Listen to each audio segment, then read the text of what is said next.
Well, hello there, and welcome back to the Agostinho Zinga show with me, your host, Agostinho Zinga, and this is episode number 391. That's tres nuevo uno, tres nuevo uno para mí, Agostinho. How you doing? How you feeling?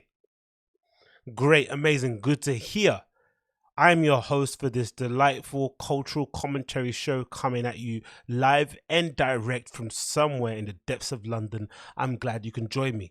If it's your first time tuning in via YouTube, make sure you smash that like button, hit subscribe, leave me a comment down below. If you're listening via the podcast app, please leave me a 5-star review, download the show, and share it with all your friends. And as always, support on Patreon is more than welcomed. I'm going to be doing a one Patreon special, right? One episode a week. What am I finding up my words? One episode a week on Patreon, exclusively there. So make sure you jump on there. You can back the Patreon for as little as $1 per month or £1 or the equivalent currency wherever you're based. You get access to my entire library as well as this show in full audio format before it comes out anywhere else. So you get access to my show, you get access to this show before it comes out anywhere else, and an extra bonus episode only available on Patreon. So make sure you sign up on Patreon, get connected, get on there, get online. What are you waiting for? Jump on that vibe. Patreon.com/Agostinho, Patreon.com/Agostinho. You can find a link in the top comments attached to this video or to this podcast. Click on that link, get subscribed, get involved, back your boy.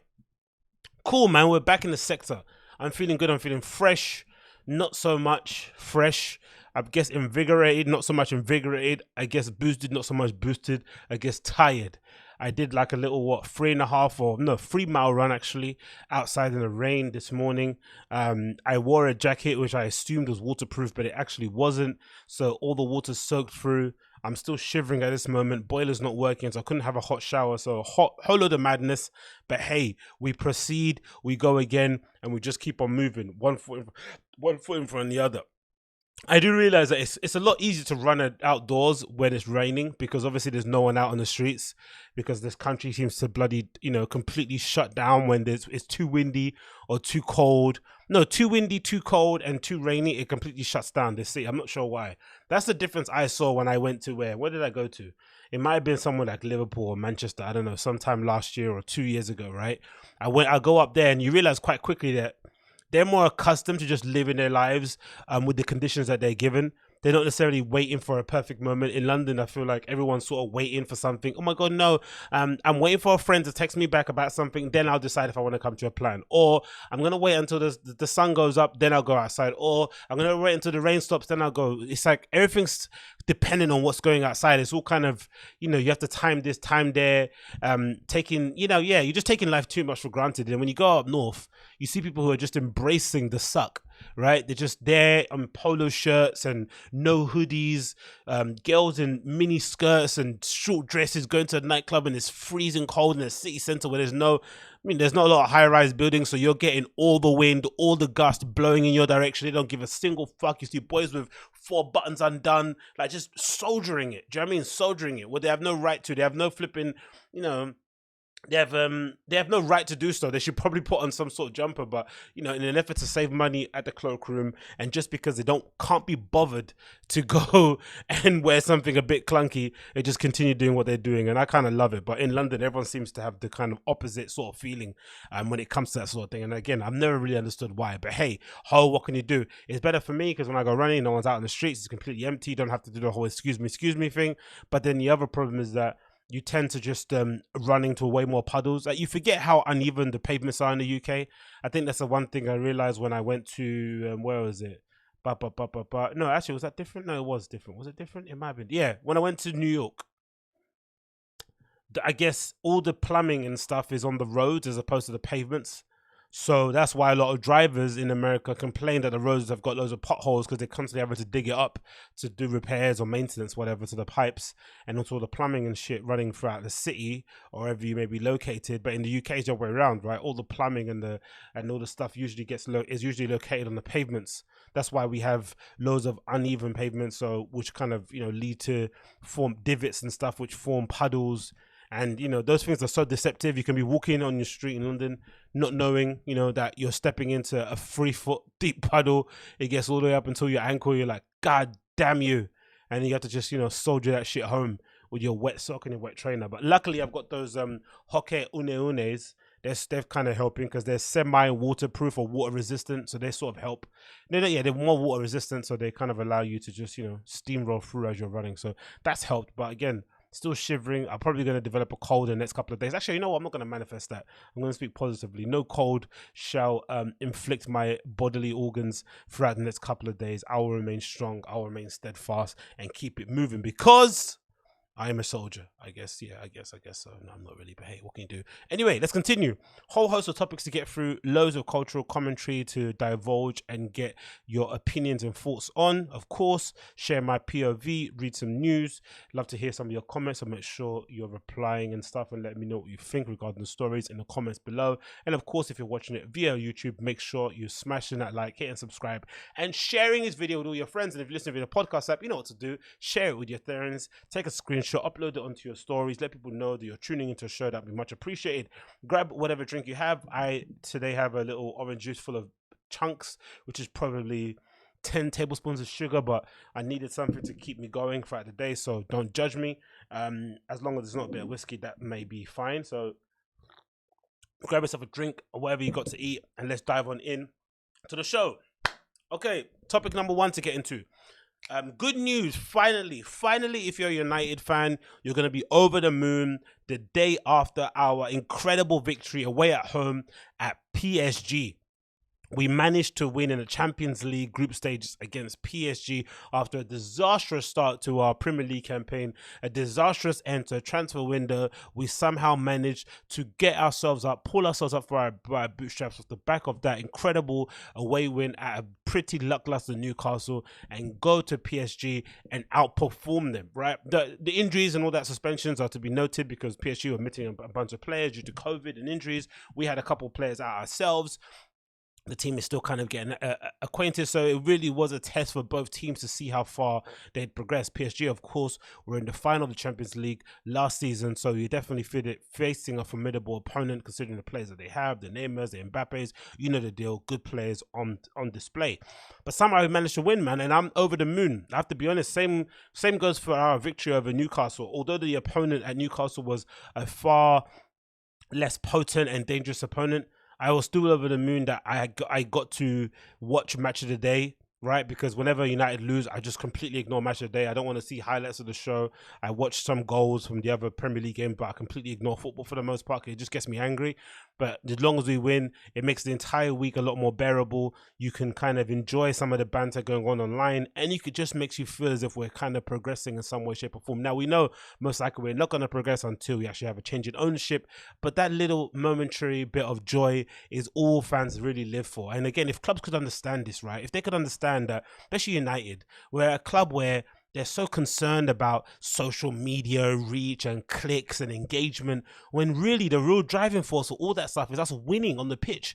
If we have an attacking team, scoring goals at free will, beating some big storied European names, right, in terms of clubs, and bringing through talented players, right, and having kind of mavericks in our team, club legends, whatever it may be, right, just some people that players can get behind. Because remember, a few seasons back, especially under Mourinho, a lot of our fan base didn't actually like the players that were kind of representing the badge. Now we actually like these groups of players, right? Even though we think the manager might be a bit lackluster, we actually like these players. If only the club could understand that if they back this manager a bit more, give him the money that he needs to obviously be successful, because I think Solskjaer has proven so far he might not be the best coach, but he can get something out of these players if he's given money to improve them. So if only you could realize, if you give this manager more money, we're going to be more successful. And if we're more successful, we're going to inevitably increase the amount of followers and engagement they get on social media. And all those posts they put up there reminiscing on our prior exploits and stuff, they'll be updated with some modern day examples of us actually lifting trophies, of us actually going on amazing cup runs, of us actually, maybe winning the flipping domestic league. That would go a long way. But again, let's scrap that and go back to the game. The game was pretty entertaining, I have to be said. When it comes to a lineup, considering, let's just start from there. I was, of course, a bit dubious when the lineup was announced. I was expecting to see Pogba or Van de Beek start. I wasn't necessarily sold on the double pivot of Fred and McTominay, mostly because I think that in possession, they're both pretty sloppy. I would say Fred is probably the best in possession, but he still has a tendency to misplace really simple passes. That's the thing with Fred. That's really odd.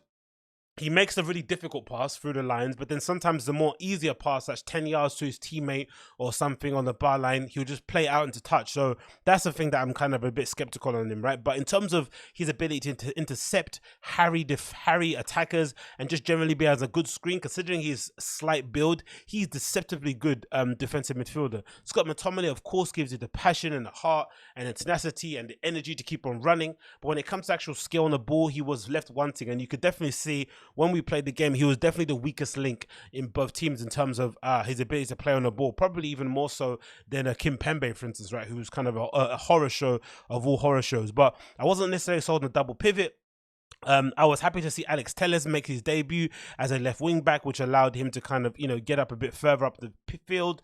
Luke Shaw played in his basically preferred position, which is left of a back three. Luke Shaw isn't a competent left back. He can't play left back for any top side.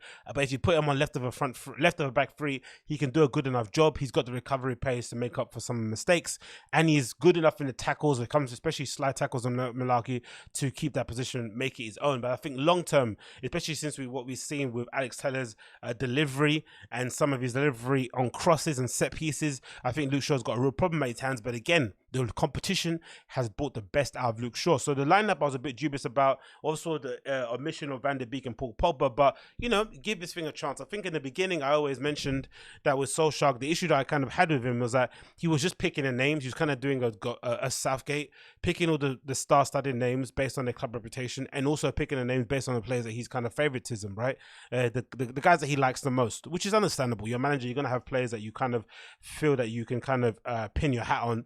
But in terms of progressing this team forward, especially if we're going to look at a team that maybe is post Pogba, if he does end up leaving in the 2 years that Solskjaer mentions, we're going to need to be able to put a team together that is better than the sum of its parts, if that makes sense. Because there's still some gaps in the squad that are a bit alarming. But I think if a manager's competent enough to put the right combination together, it could work. So the game started, and I have to be honest, we started pretty well. Scott McTominay and Fred as a double pivot in front of the back four worked really well. Twan Zabi at the back of the right of the back three was incredible. His first game in however months, he marshaled that back line really well. So again, the lineup was fairly well versed, and it worked out pretty well for us. So much so, we ended up with a penalty off the back of Martial's excellent turn in the box, which is probably a bit of a soft penalty, I'd say. He kind of played for that. The defender came up, I think it might have been Diallo and Kimpembe were all over the place. Both of them were incredibly rash. Not one calm head between the both of them. They both kind of reminded me of Kurt Zouma, right? Without their recovery pace and athleticism, it's a shame, really. It feels like this era of defenders, they don't really have specialist centre-backs anymore, which is why people probably cream themselves, especially Liverpool fans. They get all giddy about Virgil van Dijk, because he might be the only kind of modern day defender at the moment out there who actually enjoys being a defender, right? Who's not masquerading as a defensive midfielder. His passion is defending and clearing his lines, and also marshalling strikers and getting the best out of attackers. That kind of he takes joy in kind of having people in his back pocket. A lot of these defenders now just look like athletes that just get to play at the back because they can't play anywhere else on the pitch. So Kimpembe and Diallo was shocking, so much so that Martial's in the box with his back to goal, not going anywhere really, getting the ball to feet. And instead of kind of ushering him to kind of face you up and then maybe kicking the ball out of play, Diallo kind of rides into him. Martial feels the touch, spins around him and goes down for a penalty. Pretty stone wall. Then the penalty comes about and Bruno Fernandes takes it. Of course, he's missed a penalty already in the league, and you would imagine that he would have just slotted this penalty straight away home. But he did look quite nervous and he took it, so much so that the keeper ends up saving it. He didn't actually put it in any kind of deep corner like he usually does. Even his technique and running up to take the penalty is not really a concern. It's just usually whenever he's delivering it, it usually goes right into the side netting. It's kind of like Ruud van Nistelrooy penalties, but this time it didn't work out. Keylor Navas pulled off a pretty decent save, but then we got to retake it because Keylor Navas was off his line by 5 yards, even though the PSG players were arguing. Bruno Fernandes takes it again, and in a real kind of show of bottle and drive and determination that's probably going to endear him with a lot of our fan base. And again, it goes to show that a lot of the problems I have with Bruno Fernandes, he's really wasteful in the final third. I feel like he always tries to go for the Hollywood pass. In that regard, he's always going for the kind of final killer ball when he could probably get away with maybe pinging it off to somebody else, receiving it back again to space, and then going for that ball. He tries to go for it all the time, force that ball in, which is probably why I would prefer, in an ideal world, to have maybe a Van der Beek play in that position that Bruno does, and in the 10 role, and then have Bruno play as a number 8. right? You could easily do that, right? And then kind of have Pogba players number 6 off the left. I think that would easily work in a 4. But that aside, what I do like about Bruno is his kind of determination. He is a winner, right? In the way that he kind of reminds me of a Sergio Ramos mentality. Other opponents will probably hate him, right? Because obviously he scores a lot of penalties and he's a bit of a wind-up merchant. But he's really, really, really headstrong. So much so he picked up the ball again and took it. So I'm sure, you know, they've got a hierarchy at United about who takes penalties if you miss them, but he was confident enough to take it again. And in an act of real metal, he went in the same corner that he did in the first penalty that got saved. Kind of, you know, played a bit of chicken with Keylor Navas, scored that. And from then on, we looked fairly confident, fairly comfortable throughout the entire first half. I thought we could have probably gone for the jugular a little bit more. We have some pretty good deliveries in the box by Alex Telles, again on the corners. What a joy it is to be a United fan and finally have a player that can take corners. Do you remember there was a period when Andreas Pereira was having a bit of his purple patch and he was delivering in these really free kick corners into the box and we were all wanking ourselves over it, and then he obviously showed his real level. But Alex Telles' ability to whip a ball into the box from the corner, like sublime. Thank God we finally got somebody that can do that. Now, is it going to last forever? Probably not, but just to have that ability to do that, I'm so thankful for it. So that was great to see. We're probably going to have a lot of joy if we end up getting the right players on the end of them.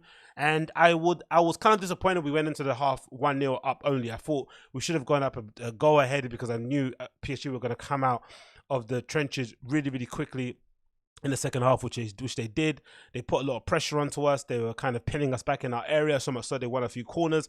And off one of the corners delivering to the box, unfortunately, Martial closed his eyes and headed into his own net. Martial had a bit of an off and on game. He won the penalty. He did some good driving runs, but his close control, whatever, wasn't necessarily there. I'm going to put it up to nerves, playing in the Champions League, playing back in Paris, or being back in France after his tumultuous kind of journey with the France national team. He, of course, had a bit of pressure on him and I'm sure he put a lot of expectation on this match, and it didn't necessarily live up to his expectation. But still, his ability to interweave with kind of Rashford up front was really, really, really, really, really important. And then, of course, I love the formation. I think the formation worked a lot better, having Rashford and Martial playing up front together, trying to pushing their defenders back, and Bruno Fernandes exactly playing in that number 10 role really helped things. Again, Axel Tuanzebe was phenomenal throughout the entire first and second half. He marshaled Mbappe and Neymar really, really well, so much so they kept switching flanks in order to kind of get involved in the game. Angel Di Maria probably had one of his most quietest games he's had playing against United. He always seems to turn up whenever we play PSG, but he had one of his most quietest games I've ever seen him for in a PSG shirt, and he's always kind of, his quality always shines through. So that's a lot of credit to the defenders. And then I guess we continued on. We brought on Pogba, who I thought changed the game. Again, I still don't understand why he doesn't start. I understand he spoke out of turn. I get all that stuff. But considering his quality and considering he's literally one of our best players, right, hands down, he needs to start. We need to be able, especially if we go for this midfield triangle, or if we go for this formation that we're going for at the moment with Fred and McTominay screening the back line, you could easily replace a Fred with a more competent player, such as, for instance, Paul Pogba, playing on the right-hand side maybe, or maybe pushing him a little bit forward, or making that work in some way, shape, or form, or maybe having it as a flat diamond would work, with maybe Bruno Fernandes at the top of the diamond, Pogba on the left, Van der Beek on the right, and then Fred playing in the kind of number 4 position. That would work out really well, I think, in that regard. But hey, Pogba really changed the game. He really added a lot of impetus. Of course, he attracts the defenders, frees up some space for other players to go and move into it, so much so that he tried to do some really good combinations with Telles on the left-hand side and Martial. They had a really good connection. And then I think that basically good connection across the pitch inevitably led to Rashford getting some room on the right-hand side, picked up the ball. The PSG were shocking. Like, I think there was a part when Rashford gets the ball off Pogba and Neymar essentially just walks away from him. Right?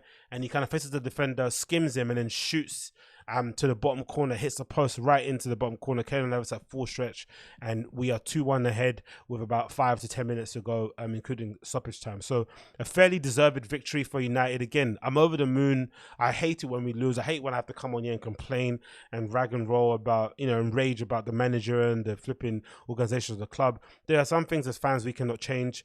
We cannot change the organization. We cannot change the structure, the hierarchy, the owners. We don't have any input in that, unfortunately. We are completely powerless, but what we do have is the ability to support and back the players and the manager when they're doing stuff well. I just hate at the moment in our fan base where we're so divided we're so divided into camps of people who support individuals, Martial FC, Maguire FC, all this sort of nonsense. People are Ollie in, Ollie out. We want the best for United. If it's not the best for United, we are going to have to call it out as we see fit. And at the moment, Solskjaer's doing a good job post the 6-1 defeat from Tottenham. Do I think long term he's still the option? No. There's more evidence that he's not the guy to take us forward in the long run. But in this moment, in this current moment in time, he is probably the best option that we have in terms of just getting us stable to some sort of, even kill. Now, if he performs badly and we have a poor run of results, we have to say it as it is and say he's not qualified for the position because he's obviously not getting the best out of those players, because those players are good enough to finish comfortably in the top 4 of this Premier League and have a good run in the Champions League. We have enough good individuals to let that happen. That is not an excuse. So if that doesn't happen, of course, people are going to have to be responsible for it. But off the back of this victory, off the back of what we did against Newcastle, considering how difficult we all thought these next 5 games would be, post the Tottenham loss, I think he's done a pretty good job. So I'm really, really happy to see that, really happy to see the performance, really happy to see that the players are essentially getting behind the manager and trying their best too, because I think there's a lot of players too who definitely understand that although the manager might not be up to par, they have a level of responsibility they have to accept as well. Some of these players have had 4 different managers, right, since they've been at the club. It all can't be the manager's fault. They have to kind of pull up the socks as well themselves, and I'm glad to see some of these players doing exactly that throughout this Champions League game. Of course, it's probably a lot easier to get up for a Champions League game than it might be for a Premier League game, but regardless, it's good to see the players react in a good way, and hopefully we have a good run going forward in the Champions League. Man United 2, PSG 1. What a victory. What a victory. Okay, that was it for football. Moving in. COVID stuff has been I've been a bit off the COVID news, well, kind of off of it. I try to keep up to date with what's going on with all the tiers we have here in the UK. Level 1, the least amount of restrictions. Level 3, obviously the max level of restrictions, and it is what it is, isn't it? There's a whole mess going on in Manchester at the moment, with the government essentially withholding funds from the Greater Manchester area due to some political rigmarole. They've obviously denied that. They kind of offered 60 million. Manchester pushed for 65. Then they rescinded the 60 and said, hey, take 20 in a proper goon gangster mode. They walked out the room. The negotiation broke down and they announced, hey, they're going into tier 3 restrictions. So it's been a whole lot of madness going on there regardless, but it's quite hard to kind of keep up to date with everything because you just feel as if like there's no end to the nonsense that's occurring with us and COVID here in the UK. It feels like there's no end whatsoever, but hey, hopefully brighter days shall be coming. Over the weekend, I had a chance to watch Emily in Paris on Netflix. There's been dividing opinion on the timeline. People have been, talking about it, examining it from top to the bottom. And I don't know, I watched, 4 episodes and then I kind of got put off of it. It's not necessarily a TV series that's made for me. It doesn't necessarily speak to my interest. And again, seeing, these sort of like self-absorbed woman in a city sort of TV series have always kind of made me baff. Especially when the protagonist is pretty unlikable as it's been portrayed in Girls. But also, the more mature I've become, the more experience I've had with females and talking to them, you start to realize that character that they portrayed in Girls, Lena Dunham portrayed so expertly, is actually quite accurate. Because I was looking at it from a male point of view and thinking, anyone that abhorrent, anyone that disgusting, anyone that's that self-absorbed and selfish and sociopathic wouldn't have that many friends, right? Because in male friendship groups, the more selfish and into yourself you are, the more likely you're going to have a smaller group of friends to choose from, especially friends that legitimately rate you. But in women, in female friendship groups, that's not necessarily the case, because women by their very nature are quite self-absorbed. So varying levels of narcissisms can be tolerated, especially when it's viewed through the prism of them being cool and kooky and crazy, right? Everyone kind of wants that sort of like weird. Girls love that kind of Sex and the City group of friends thing where like everyone occupies a certain sort of role. She's the sassy one, she's a strong one, she's a liberal, she's the this, da da da. So that sort of occupying of those tropes is something that they sort of live for. So I could definitely understand them being tolerated. So again, I was completely wrong on that side of things. And I guess Emily in Paris is definitely an example of that, right? This kind of weird idea, it's kind of, again, an American idea. And I think it's a little bit tongue-in-cheek too. I think people are taking this series a little bit too a little bit too seriously. It obviously does play up on a lot of the cliches that exist about Paris, and especially that exist about people who work in these sort of industries, right? Fashion industry, especially towards the top, because she's working for a big media firm that has an account in France, and and she goes to help them out during a downturn, and she's essentially the millennial that's meant to come and drag this kind of storied brand kicking and screaming into the 21st century. So there's obviously some things that you can take and experiences that you've definitely seen if you've worked within that industry or within those kind of industries nowadays in marketing and branding. I've come across various of those kind of industries that they've described. They're a bit cliche, they're a little bit hacky, but they are true, right? They are very accurate in terms of how, the difficulties in trying to get your leadership team to agree to some kind of, to take the social media seriously, right? Even I can say that during my positions,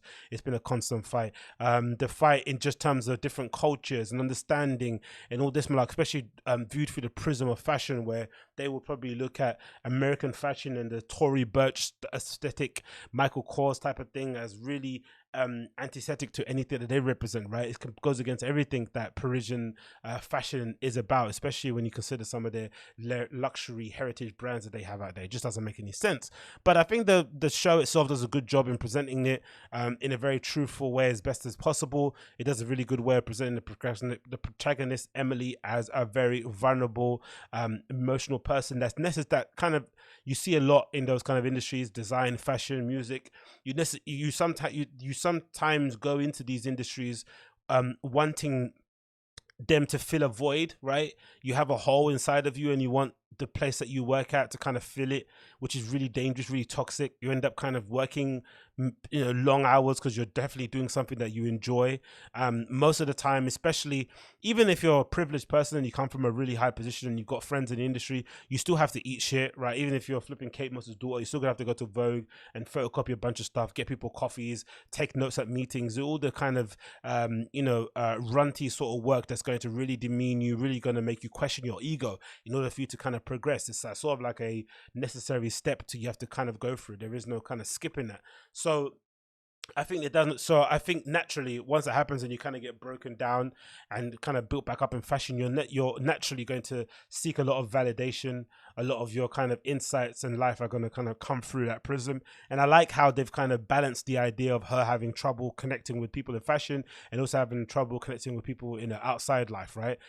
Trying to understand, for them to try and understand like why she cares this deeply about something that she just works at, because most people in life just work a job and pay the bills and keep it moving. But unfortunately, when you're involved in something that's kind of your calling and something that you kind of love with all your heart, and you get paid shitty anyway for it, but you still love to do it, you're going to do a lot more. You're going to go above and beyond most people that just go and collect a paycheck, which is not necessarily, it's not a good thing. It doesn't necessarily paint you in a good light, but it just definitely is what it is. But I thought the show was pretty decent. I think the outfits are a little bit cringe. I think this article from Harper's Bazaar kind of speaks upon some of the outfits that she wore. I think the fashion could have been updated a little bit. I think her hair being the same throughout the entire episodes I watched from 1 to 4, her hair rarely changes unless she goes out for a run. She's got that massive kind of it's that kind of Fox News anchor Kel thing going on. That's just a little bit odd. She looks a lot better when her hair is pinned up. The outfits are really ghastly. They sort of, again, it's sort of like an American person cosplaying as a Parisian fashion influencer or fashion insider. Really, really bad. They probably could have gone a long way if they kind of hired some of the old Vogue Paris crowd, the Manuela Altz, the Karine Roitfelds. Who's the other lady that's assisting Karina Manuela Altz? I forgot. There's another lady, but there's a few of them girls that they probably could have gone and spoken to. And even just the hair, they could have done that backcombing thing that French people love to do, where you sort of like wake up like you just got out of bed, right? That kind of just gotten out of bed chic, whatever it may be. But this Harper's Bazaar article sort of like details some of her looks in there. Let's quickly read through this article. It says, it's fashion's most polarizing figure, Emily in Paris. It says, if I had to name the most stylistically polarizing character of the year, it would have to be Emily Cooper, aka Emily in Paris. Where to start with the Sex and the City creator Darren Star's latest offering? Okay, I didn't know that he actually the one that created it. The show follows an American 20-something who moves from Chicago to Paris for a social media strategy job, and quite honestly, I'd be wary of hiring somebody from that job who has a 48 Instagram followers, but okay, cue suspension of belief, which is interesting. I think that's what makes it actually really cool, that she comes from Chicago. So she's obviously had to reinvent herself in her own hometown. She's had to kind of convince people in her own friendship group that what she does is important when they probably don't think it's that important. And then you're going to have to prove yourself again at the highest level that there is in fashion, which is in Paris, right? That's where basically fashion lives. That's where the industry, the machine, the business side of thing gets done. There and maybe Milan, but mostly in Paris. So she's not even like she's coming from New York or LA. LA is probably the worst example, but New York being a good example where they actually have a fashion week. Did Chicago have a fashion week? I don't know. I bet it's flipping horrible. But just imagine what it takes for somebody from Chicago to make it in fashion in the US and then to try and go make it in Paris. Like, so I think that's what makes it a pretty good show to watch. And again, the point about her having only 48 Instagram followers on the show, and then of course it rising as she continues gallivanting around Paris, is a pretty decent note. She says the following. With the article, it continues.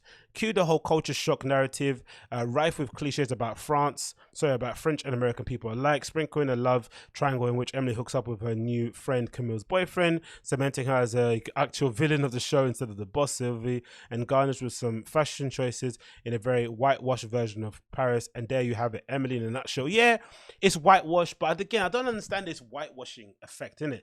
People tell stories the way they want to tell their story. If you want to tell your story about France or Paris fashion through the prism of a 20-something white woman, then fair enough. Her experience is going to be completely different from somebody from another culture. I guess if you want to tell that story, go and make your own show. I think this idea that all shows need to cater to all people is utterly bizarre. I never really understood that.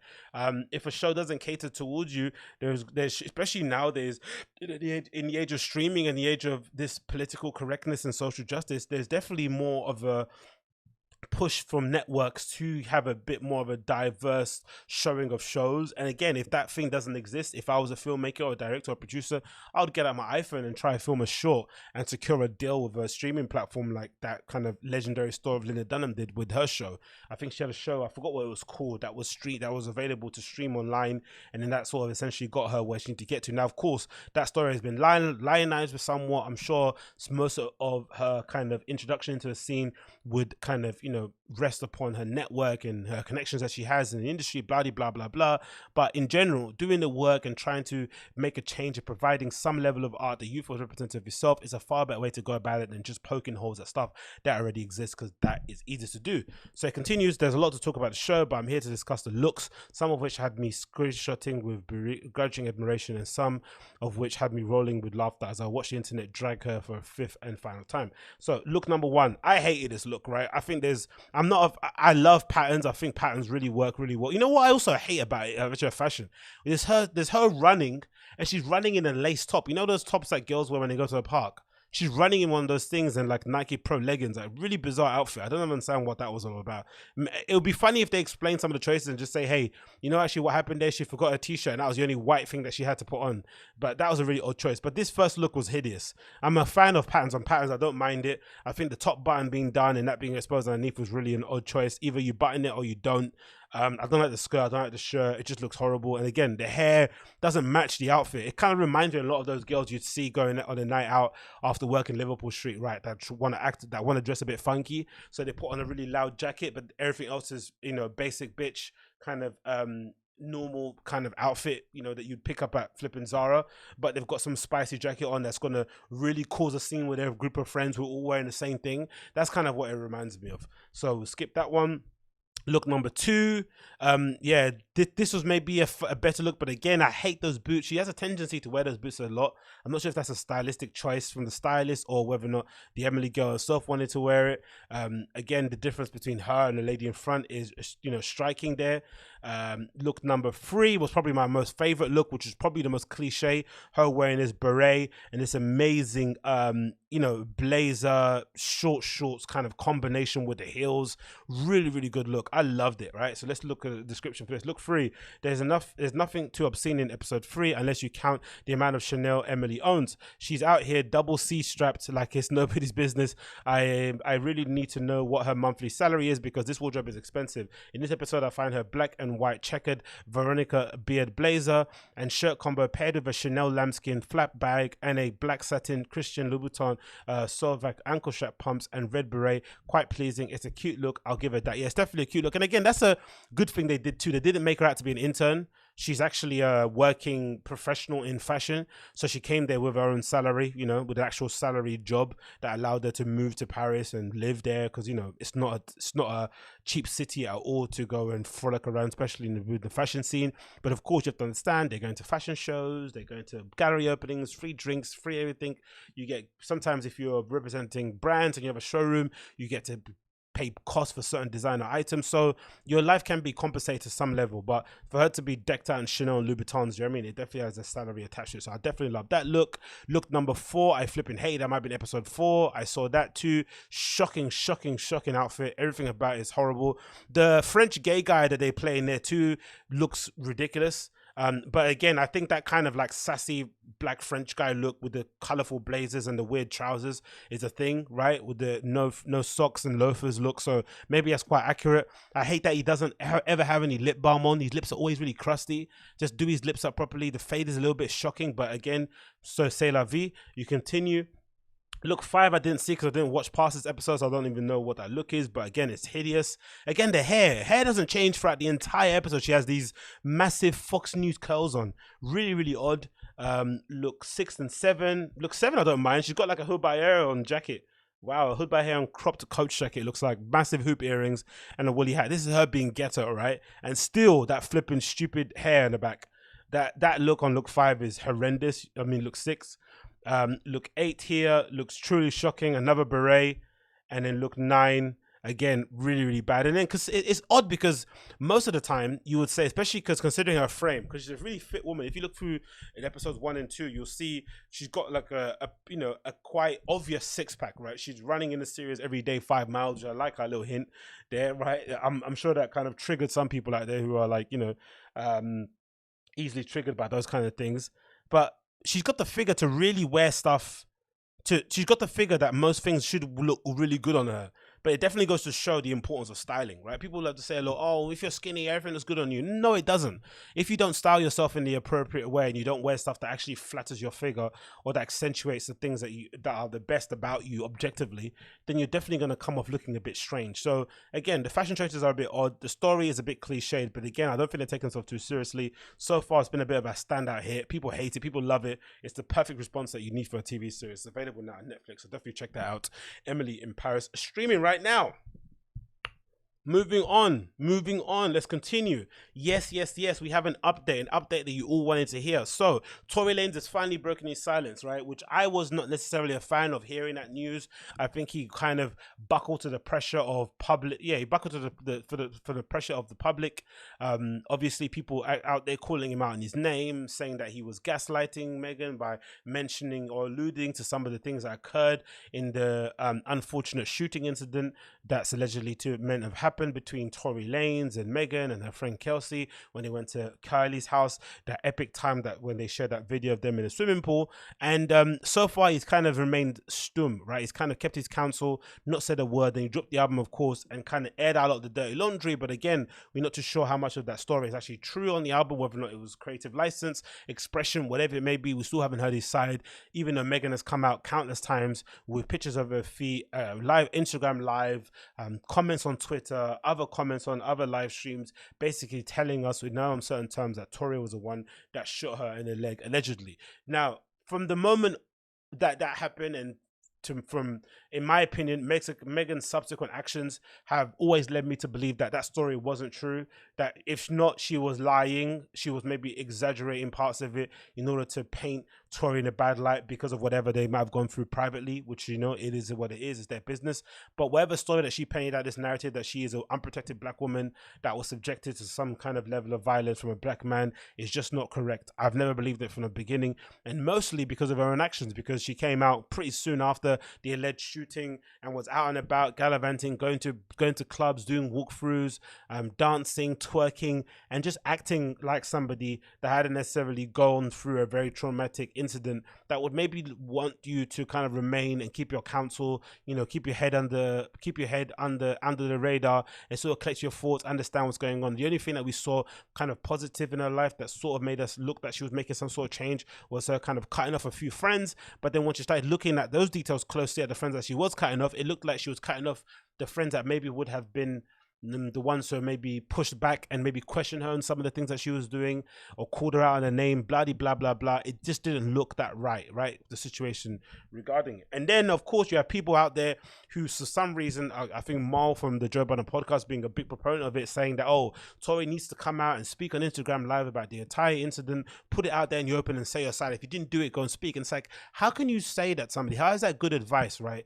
When we are out there berating our rappers for posing on Instagram with stacks of cash and doing the money phone, brandishing guns and talking about all the crimes that they've done, we say and look at that and say, those guys are being stupid, they're being irresponsible, they shouldn't do that because they're making it easy for the police. This guy has an open case regarding this issue, so forgive him for not going out on Instagram Live and talking about an open case that he's that has his life basically on the balance, right? You saw the case, the charges. He's looking at 22 years if he's found guilty in court. This is real shit, right? Especially if it's proven that he actually did it, right? His career is completely done. You know what that kind of stuff can do to somebody's career, especially considering that the Joe Budden podcast is essentially created by Joe Budden, who throughout his entire career has had many allegations put against him, some false, some with some level of truth towards them. They should know more than anything how damaging allegations like that can be towards you. So he should take whatever experience and whatever bad lessons that he can, he should take whatever the wrongs the prior generation like a Joe Budden have done in their time and kind of apply it to his story and make sure he doesn't repeat those same mistakes. And he hasn't. But of course he kind of finally decided to break his silence and speak about some of the things, and some of the things that he divulged in this story are really crazy, and they definitely make for good conversation starters, because I feel like there's a lot of things that people don't want to talk about, especially within the black hip-hop community, especially in America, right? It's things that people just don't want to say and mention, especially the mention of Rock Nation, the fact that he mentioned Rock Nation tried to strong arm him into not making a reply. They directly called him and said, hey, make sure you don't say certain things for the best and betterment of your career, which again paints Jay-Z and what Rock Nation do in a bad light. It only goes to prove that they have an untethered level of influence in the game that really needs to be kind of addressed and spoken about in the open. You look at some of the questionable stuff that they've done behind the scenes, the fact that they have, their CEO is basically a federal informant, right? She took down a bunch of cartels, and then they got people on their label that are screaming out no snitching, and you're essentially led by a snitch. Some really weird and dubious things going on there. The split between Dame and Jay-Z, when you look at some of the details, makes Jay-Z look a bit terrible. Some really bad things going on Rock Nation. But again, Tory Lanez put it all out there and basically laid it bare for us to make our judgment. And so far, from what I've heard and how he's moving, and what I've heard, this doesn't look like somebody that's guilty. It definitely looks like somebody who thinks they have the benefit of facts and truth on their side. So again, if this story is proven to be right, Tory Lanez's account, and for all the people who have come out there smutting his name, saying mad things, essentially believing Megan without any burden of proof just because she was crying on Instagram Live, I'm going to be interested to see what they do next in terms of their apologies, because this is a ridiculous story. So let's look at some of the clips. This is uploaded from Shade Room,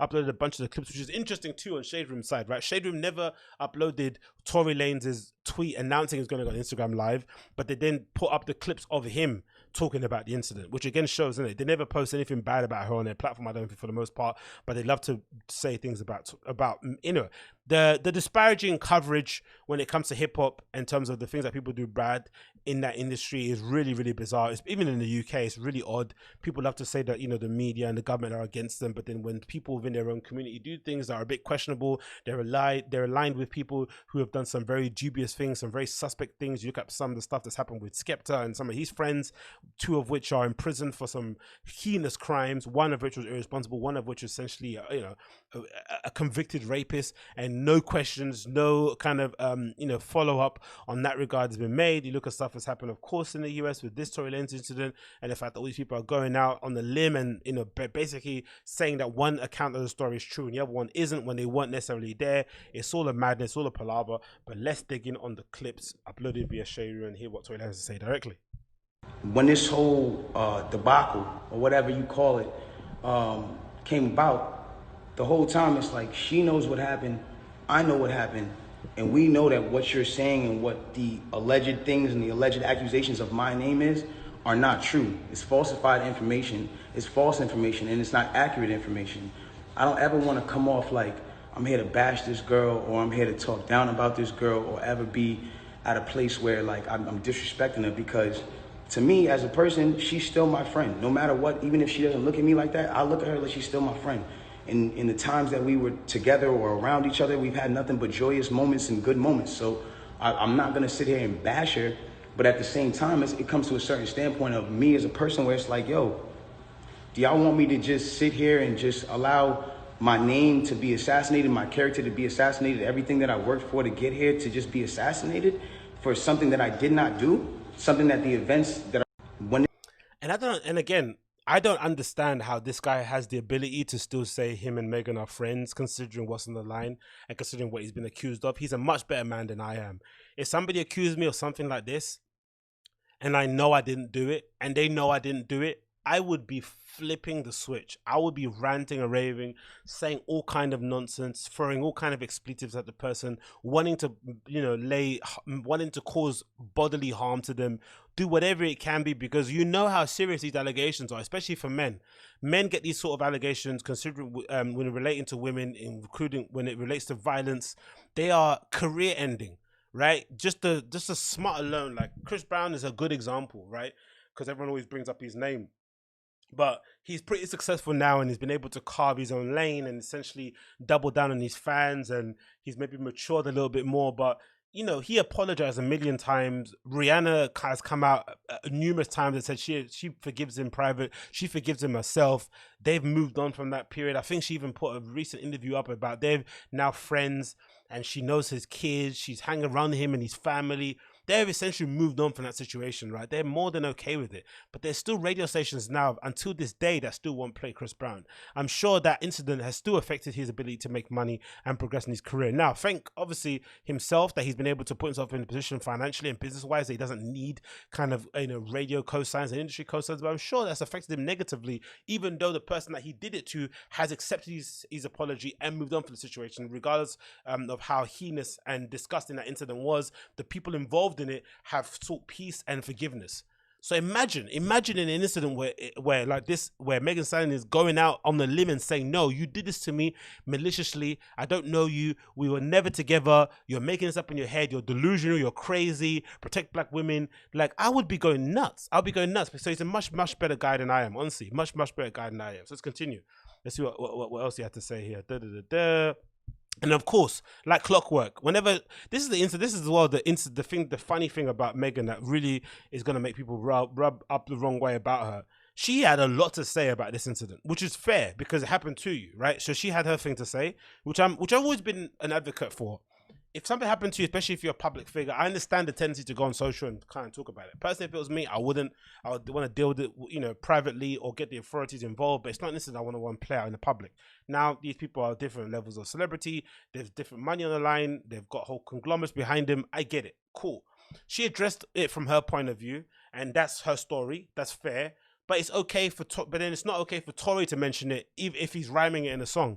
What's difference? What's the difference of her getting up on Instagram and crying about an incident that she thinks happened to her, and Tory Lanez giving his account of what he thinks happened via a beat? There's no level of, it's not like one person's taking it more seriously than the other. One decides to go through music, one decides to go throughout music.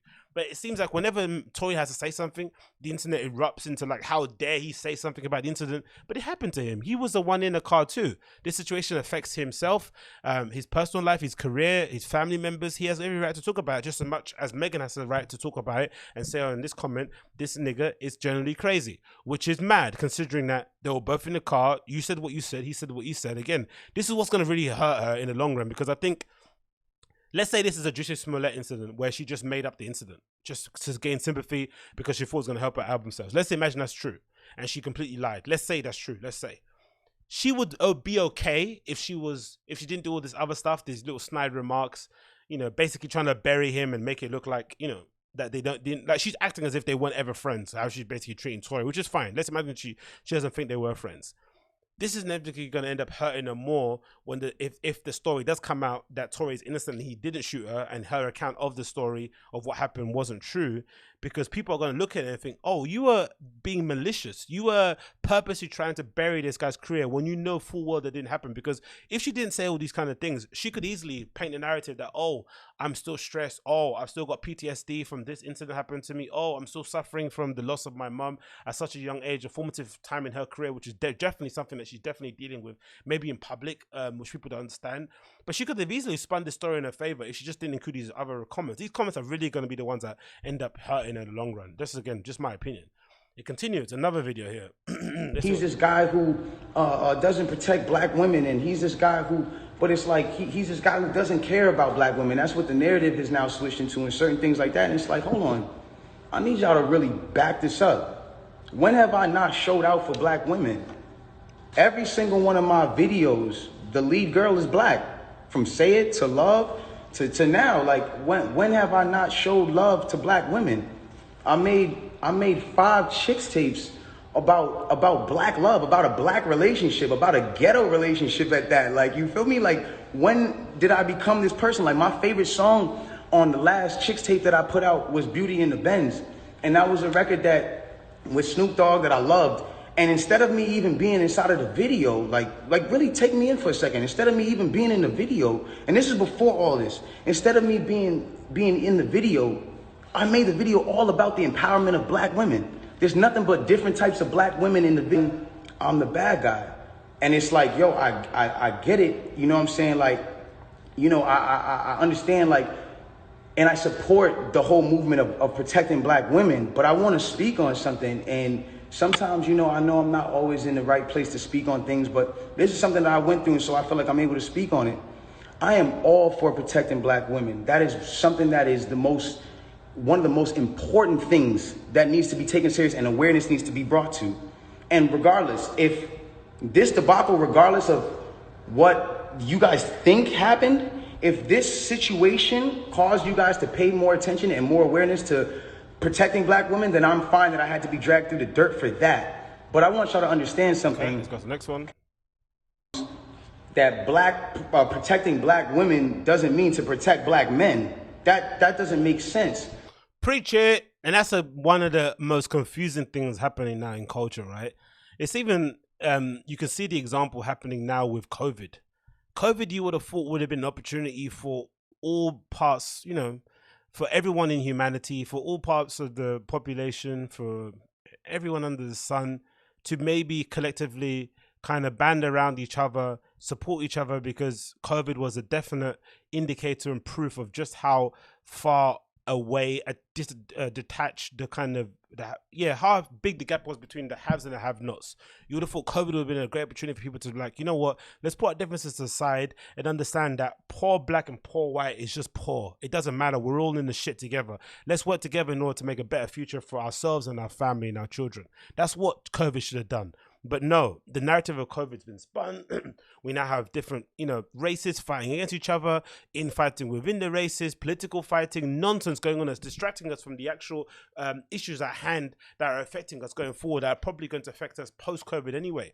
And it's the same as happening here with black culture. We've had this weird narrative going on where people are rabbiting this common Malcolm X line where he says black women are the most unprotected species in the world, right? Or unprotected women. I've done a paraphrase that quote.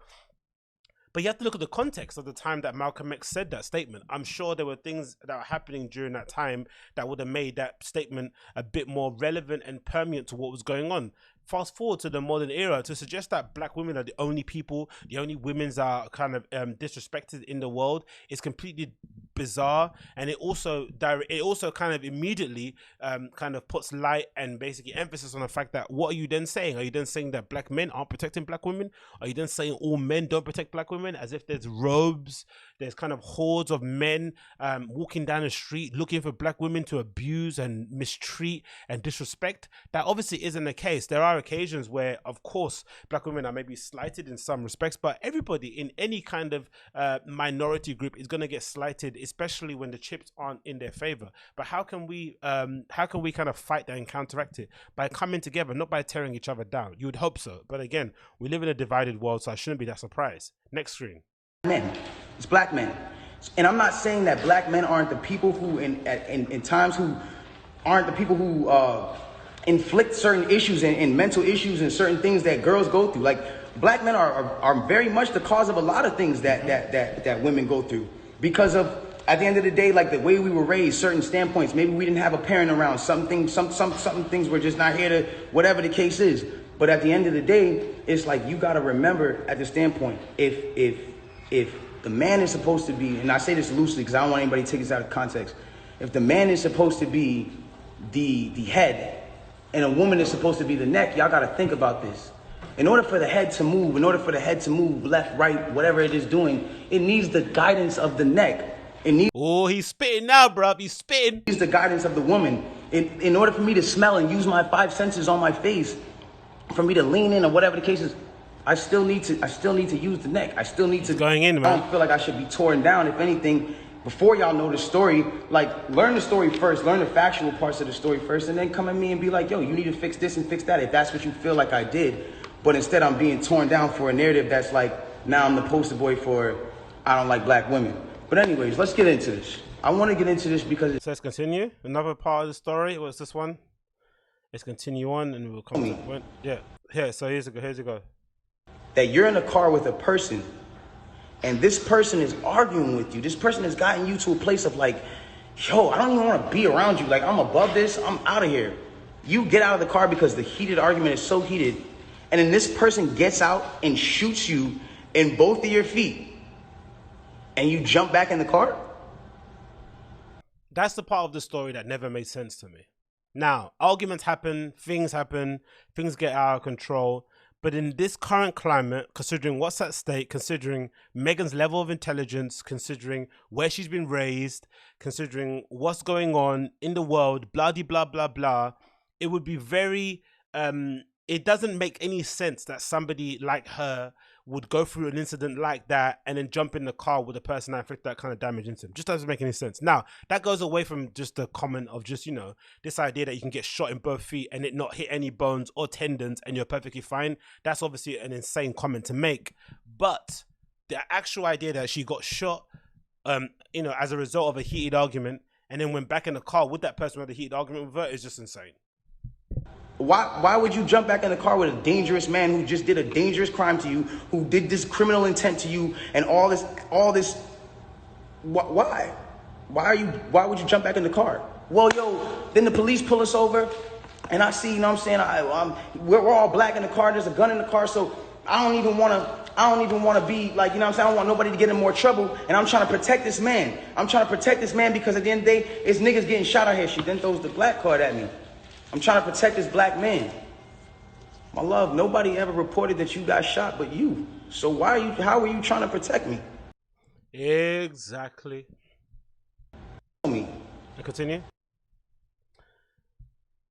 And they continue here. And then, I guess what did they put there actually? Look at Shade Room putting up the screenshot. See the Sinai Hospital records confirm Megan Thee Stallion was telling the truth about being shot.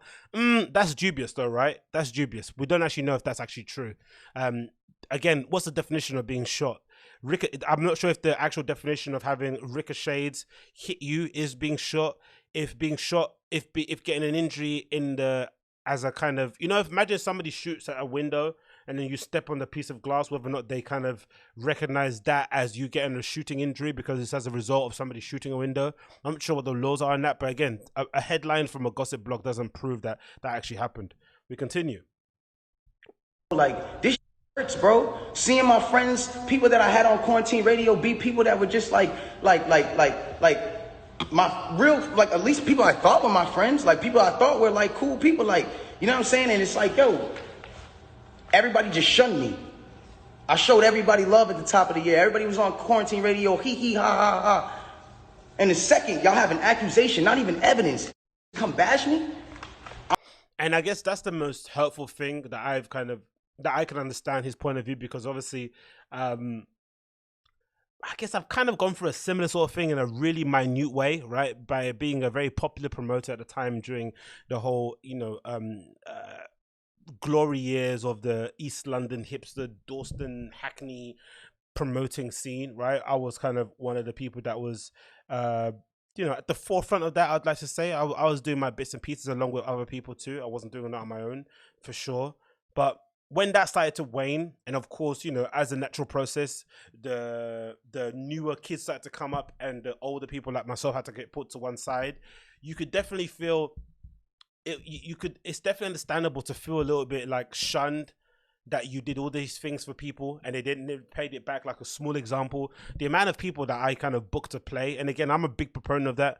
I'm a really big believer in paying your friends. If you have your friend that's a creative, that's a graphic designer, a florist, you know, a pattern cutter, whatever, a tailor, right? I'm a big believer in getting your friends to help you out, but actually paying them for their work. I don't believe this idea of like, oh, because you have a friend that happens to be able to, you know, tailor a pair of jeans, that you're just going to use them to do your stuff and not pay them because they're your friend. If anything, you have access to somebody who's going to give a bit more of a shit, take more care at doing the work, but you do still compensate them for your time, because in my opinion, in my experience, it usually solidifies the friendship to a whole nother level. Now, again, in my experience, it didn't work out that way, because I booked so many people to play at some of my club nights, and I could tell you the times that it was reciprocated, well, maybe I can count them on one hand. The times that the person who I booked, again, it's not something I'm doing expecting something to come back to me, but just the idea that I would go out my way to pay my friends, who I know for sure when they play for other people, they're not getting paid. They're usually doing it for the look. But I'd go out my way to make sure I'm giving them cash for them to have in their hands after helping me out to play a set somewhere, maybe even sometimes overpaying them for their set they're playing. And if it had that not to be paid back some way, it can definitely hurt. But I think, unfortunately, you have to get to a stage where you kind of, especially with maturity, you start to understand that people don't owe you shit. You're kind of in this world, and what your basically purpose is and what you're meant to be doing on your side of things, just providing as much love, putting out as much good energy as you can, and then just leaving it out there and just hoping that whatever you're doing is probably putting people in a good footing, but not expecting anything back in that regard from them directly. You might get other things coming back your way from the universe, kind of telling you, hey, you're going on the right path, but expecting people to kind of have that kind of cordial respect, where in Tory's case, where cool, this thing happened to me, but you guys are my friends. If anything, you have access to me. You can call me right up and say, hey, this thing is fucked up, man. Do you do it? And then you can kind of decide off of the strength of that conversation whether or not you did believe me or not. But to run straight on Instagram, to run straight on social media and basically say, I'm going to take him off my album, I hate this guy, fuck him, blah, blah, blah, blah, blah, that definitely is going to hurt, especially when you consider what he feels like he's done for these people behind the scenes, how he felt the level of what their friendship was, especially during the beginning of COVID when everyone was at home and they were all playing basketball and shit. It felt like he was the guy that everyone was kind of, you know, the new kind of French Montana. Imagine something, it's like French Montana. I would imagine if French Montana, let's say, for instance, right, again, God forbid, touch wood, but if a story came out about French Montana allegedly doing something heinous to a woman, and all these women that he hangs around with in the celebrity world came out and said French Montana is cancelled, I'm sure he'd be heartbroken, right? That they didn't even have the courtesy to kind of call him up and ask him a question or DM him or whatever. They just went on straight on social and denounced him because they were afraid of their own position, which is essentially what it comes down to. But it is what it is, isn't it? It is the game. I'm somebody who just, I don't get a say, then I understand. Sometimes the way I move is unconventional, you know? And I came to a place where I was dealing with so much just talk and heat and just people coming at me that I made music, because I was like, this is how I can speak through what I gotta do. This is how we get so mad about artists making songs about the same thing, money, chains, and cars. So when a comes out and says his true passion, puts his true heart, his emotions, the pain that he's dealing with his baby mother, his like this. And that's the thing I never understood as well. The backlash about him deciding to talk about the incident through his music was bizarre. So what? He's not, he's profiting from it. Everyone's profiting from everything. Do you think Megan getting on social media and crying about this incident isn't her profiting on it of some way, shape, or form? These people, when they move, when they walk outside, when they speak, when they like something, they are inadvertently advertising and essentially putting money in their pocket in some way, shape, or form. It is what it is. It's the nature of the beast, because you're a public figure. So for him to decide to talk through his music wasn't necessarily surprising for me. A lot of artists are sort of like Asperger in that way, where they're not necessarily the best at talking and articulating themselves, right, in a one-on-one interview or even via like an Instagram live, but they're probably in a far better place to explain their story through music. We've seen it countless times over the years, isn't it? It is a standard thing. I never really got the backlash for that. Next one. When a doesn't enforce his emotion to the tape, or what, he wrong? I'm wrong, I get shunned off. They took me off of every single playlist. They took me off of every playlist. They didn't want my story to come out. They didn't allow my story to come out because it came off insensitive. I came off insensitive to people. Now I want to speak on this. I don't ever want anybody to ever think that I've been insensitive to Breonna Taylor. I marched 9 days straight in Miami for her and George Floyd. I would never, bro, I've mourned this woman as well. And everyone said, listen, we're mourning a black woman today and you dropped an album? How dare the disrespect? Guys, let's bring this back. That day that I dropped that album, my mom, that was her birthday. And that was also the day she died. So I was also mourning a black woman. My mother, that meant a lot to me.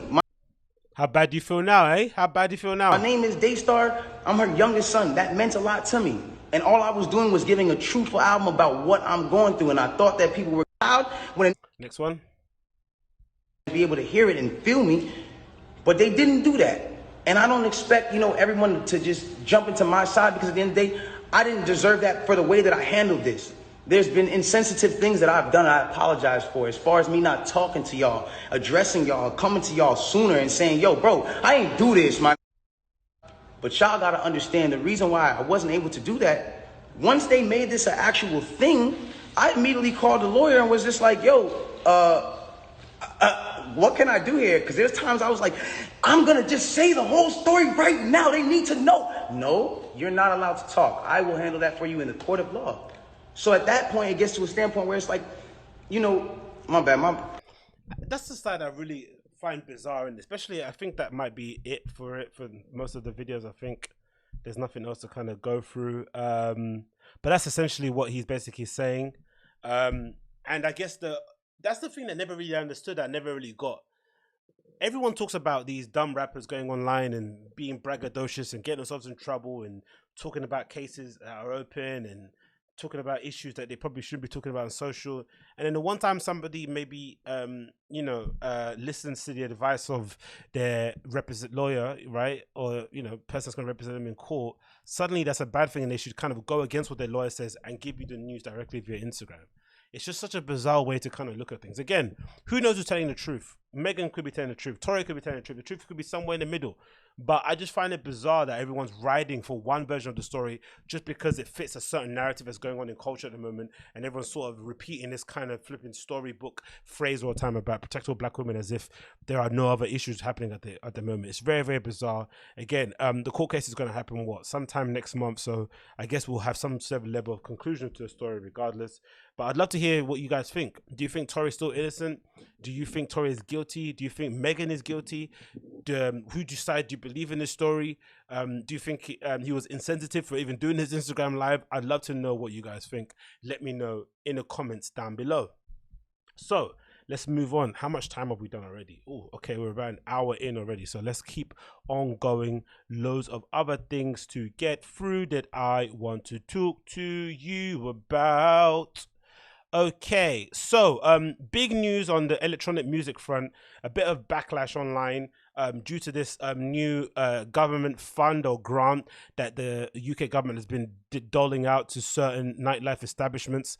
Of course, as you guys know, COVID has essentially decimated the nightlife industry, cultural industries, because they're kind of the perfect breeding ground in theory for an airborne virus. People congregating in large groups, closely packed in together in places that aren't the most well insulated. So that will definitely make the virus spread if you believe that kind of way of things. So it made complete sense when the government decided to kind of lock all those places down and essentially ban us from partying or from enjoying any kind of culture at a mass level. That's essentially negatively affected these establishments because they have no way of bringing in money through the door, which is, I guess, how most of these platforms or most of these places, establishments survive.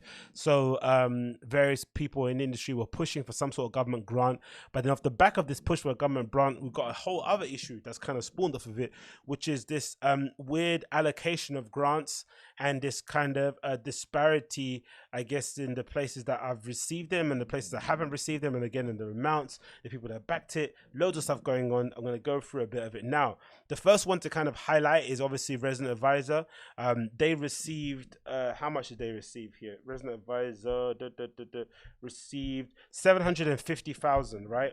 From the grant. This is a statement here from RA. It said RA receives an Arts Council England Culture Recovery Grant. A statement here by the co-founder Nick Saban.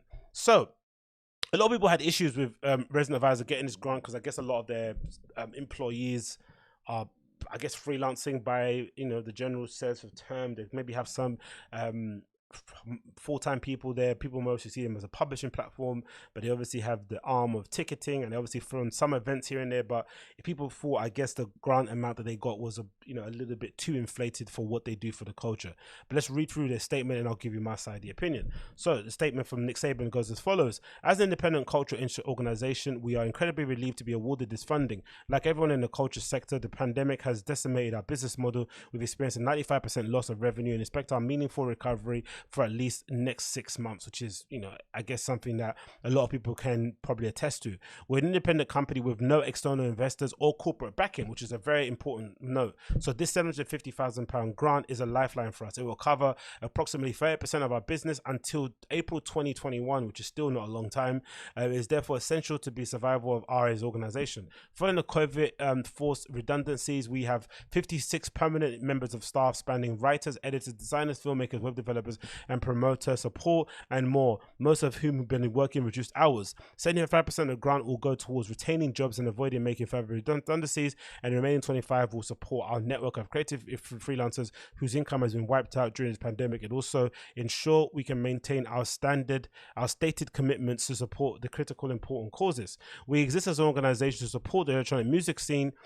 While we are deeply grateful to receive this lifeline, this is not a moment of celebration. The events caused by the pandemic continue to have a direct consequence on the hundreds of thousands of people who give as much to keep our culture alive. Each and every element of the dance music ecosystem and the network of thousands of small independently run organizations and self-employed freelancers, from clubs, events, professionals, and booking agents, and to artists and promoters, is facing existential threat. A huge number of these will not survive the next 6 months, leaving an unimaginable hole in an already fragile environment. Our purpose as an organization is to help those communities receiving this grant ensure we can continue to do that. We'd like to thank the Arts Council of England.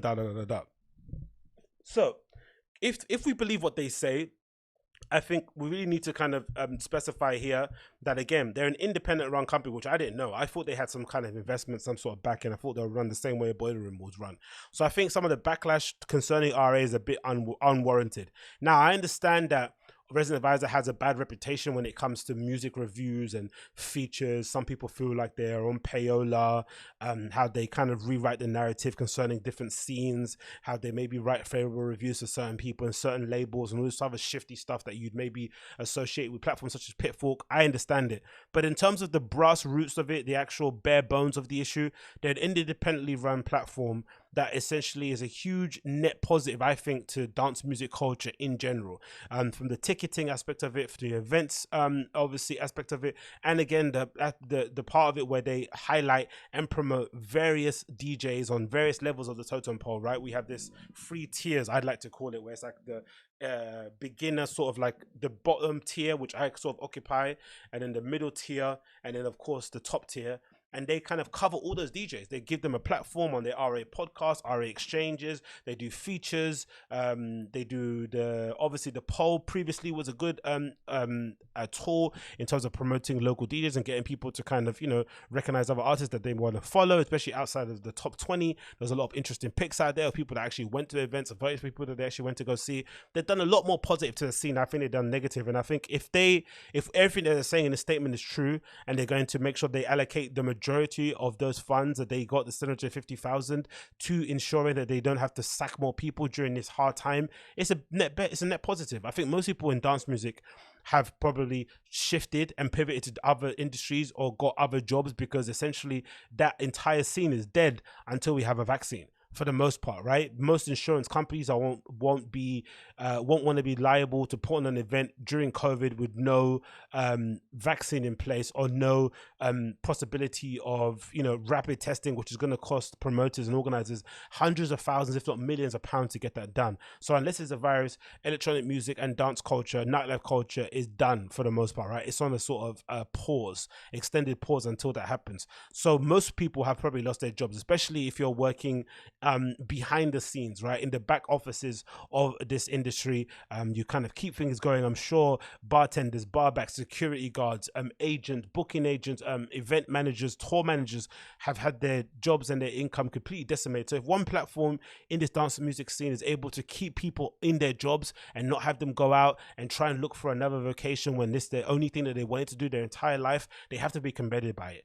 Again, the aspect of the event side of things, I understand the reservations, cool. They're mostly an event ticketing platform and publishing platform. That's completely understandable. But no one can deny that they've completely revolutionized and changed the way events are ticketed and run. You can, me myself, as a small promoter, putting on events for 150 people in a nightclub somewhere, I can essentially hand over the entire mechanics of making sure tickets are allocated to people at a certain time. They're given, obviously, and put in a digital format in terms of an Apple Wallet, a pass key that you can then scan at the front of your door. They've been designed an entire ecosystem that can run completely on their platform, right? And it take a minuscule amount of money. I think they're taking, I'm sure they actually, I've only run free tickets. I'm not sure how much they actually take from the things that you charge, but I'm pretty sure it's minuscule from when it kind of considered the amount of mechanics that go into making sure that runs smoothly. And so far from using RA tickets, I've never run into an issue. RA events have been a lifesaver for me going to different cities, especially cities where I'm not necessarily familiar with the clubbing landscape, to be able to go on to RA and see a list of events going on in that city that you're in, to be able to click on the artists who are playing on that lineup, go and look at their profiles, because it's the main profile I go to, essentially the dance music version of IMBD. You can go and visit different DJs, see where their promotional items are, listen to a couple of their mixes, back them and support them in the stuff that they're making. It's definitely a great portal. Now, of course, the other side of things that I'm kind of annoyed by is the fact that they removed the comments. I think that necessarily has maybe negated a lot of the good influence that they've had on the scene, because they are just now a publishing and review platform and an events and ticketing platform. The aspect of community is completely eviscerated without the inclusion of the comments, which has essentially come to bite them in the ass, because I think the comment side of things and the community that festered, especially for myself, that was firstly my basically first introduction to the kind of electronic music scene before I actually went to an event. Being able to read the comments, do my homework, research on some people that I mentioned, dig deep into topics, have some friendly debates on certain issues. That was essentially where I kind of had my first introduction into the community. So taking that away hasn't necessarily negated the whole reason why I'd go on the platform, which is why I rarely visit RA now day to day, unless I'm going out and I want to check the listings. I don't actually read anything on there, because part of the learning was them putting up a feature about a certain artist or somebody, or featuring a different sort of scene. And imagine if they highlight the Bristol scene on RA, and then the comments were where you were able to get actual comments from people that are actually in that community saying, hey, they missed out this person, you should also look at that store, you got all these really cool recommendations just that were kind of generated through the one piece that they basically were able to publish. Or taking that away was really harmful. And again, thinking about it, in my experience, from what I know, reading that site, religiously for the best part of, I don't know how many years I've been reading it, it felt like they kind of removed the comments mostly based on that horrendous Mama Snake interview, where she essentially decried the patriarchy, spoke about her own privilege without recognizing it, and just went on a completely odd tangent that of course, naturally, stirred up a negative response from the readership, because it's like, we want to listen to your mix, we don't want to hear all this other stuff. Like, what is this? This is bizarre. And it wasn't necessarily worded in the right way. Just a car crash of an interview. Go check out yourself. Mama Snake, she did the RA podcast. And again, the mix was pretty good. She's a really proficient DJ, but she's got obviously a lot of issues that she's dealing with. She has to kind of use the RA platform as a mouthpiece. And I'm guessing the negative reaction that she got from it essentially led to them removing the comments, because they didn't like the kind of mean comments that got on the internet, which is par of course of the internet. The internet is full of wackos, it's full of odd jobs that would go on there and make random comments. But for the most part, the upvoting and downvoting of comments on RA worked pretty well. You could downvote a really offensive comment into oblivion. No one had to see it anymore. And if you wanted to check it out, you could check it out and click it to kind of view it the same way you do on Reddit. But there was still that aspect of kind of that natural debate that was stirring up on there. So the person that sort of agreed to that point of view was Dave Clark, who's essentially been somebody who has been calling out a lot of the BS happening in the scene during COVID and what's been happening. And he put out some good points and some really dubious points. I'm going to read out to you and we can kind of debate on that one. So Dave Clark posted on his Facebook page the following: Dear resident advisor, you have now managed to get 750k from the Arts Council. Whilst of course the overall fund is smaller than we would have liked to have seen, it is public money for culture and the artists, and many people feel you should not have applied for it, being primarily a ticket reseller and a paid-for partnership story portal, which again is a bit of a stretch. I think if you're an independent platform, you are allowed to have paid-for partnerships with people in order to make sure people get paid, right, and the site keeps on running. I don't think that's necessarily a bad thing. It continues, you have now accepted public money, which is in my mind opens you up to much more intense public scrutiny, so please can you answer these questions? And I definitely agree. I think no one's above reproach. Everyone should be asked a question. The same goes for these business techno people, right? They go and do these really dubious shows, they do these really dubious actions, and they feel as if they're unapproachable. No one's allowed to kind of call you out or ask you a question. Now, it's up to you whether or not you want to answer it. You can tell people to go fuck themselves, but people are allowed to ask you questions. So the questions here are poignant, but some of them are a bit of a stretch. Number one, you claim to have a vicinity of 60 staff. Is this primarily for your ticket reselling business? And remember, without clubs and festivals, there'll be less tickets to sell, so would you downsize naturally, or is this mainly for your journalism? And if it is for your journalism, can you please confirm that these individuals are based in the UK? If it's a UK fund after all, that they're not writing paid partnership posts, because that is advertising, not journalism, and should be self-sustained, which is true. That's the problem that RA has. Without the community, without the comments, all of these journalism pieces and kind of quote unquote reviews that are kind of paid for by the labels are going to be looked at a bit differently. Now, personally, I've never read a review of an album or an EP on RA. I don't give a shit. Pitchfork, the board guy that does reviews on YouTube, I don't give a fuck what critic has to say about anything. I look at the list of stuff's coming out, I go on record stores, and I dig like any DJ would, or like any music fanatic would. I'm sure other music fanatics who aren't even DJs do the same thing I do. You go on your whatever platform that you used to stream on, you see all the new releases, you listen through stuff, you see what you like, you keep on your library. Stuff you don't like, you move on. But this idea that I'm going to go on a site and read a review that's going to inform my decision about what I'm going to buy is preposterous. But I also understand there are a segment of the population that do go and read reviews, and there are artists who look at those reviews as a opportunity for you to kind of boost your profile and to kind of gain a bigger audience. So I understand the importance of objectivity, of being able to review something without the influence of a label or payola or pressure from the higher ups. Is that possible in this media day and age where media companies and public companies are essentially dying? They're not necessarily getting the clicks that they need, so they have to sign up to paid partnerships. They're essentially getting bent over a barrel to take money in order to ensure the running of their company, because people aren't clicking on their profiles, on their platform. Sorry, is that possible? I think not. Now, the issue of having only UK staff writing on the thing is also a valid criticism. If they have a lot of freelancers writing their articles who are based wherever they are in the globe, taking public funding from the UK to pay people who don't live in the UK, who aren't citizens, who aren't tax-paying people of the UK, is very dubious. It's maybe skirting along the lines of xenophobia, but there are some necessary questions to be raised there. Like, how can you take that money to pay salaried employers who don't live in the UK, who aren't from here? You aren't necessarily supporting the scene. If anything, you're cutting costs by paying people who freelance in other places less money, and then obviously pocketing the profits. That's what could be alleged. Who knows? Number two, for such a big brand, your social media engagement, again, another good decent point, but maybe a stretch. He says the following: for such a big brand, your social media engagement is woefully small on both Twitter and Facebook, which is definitely true.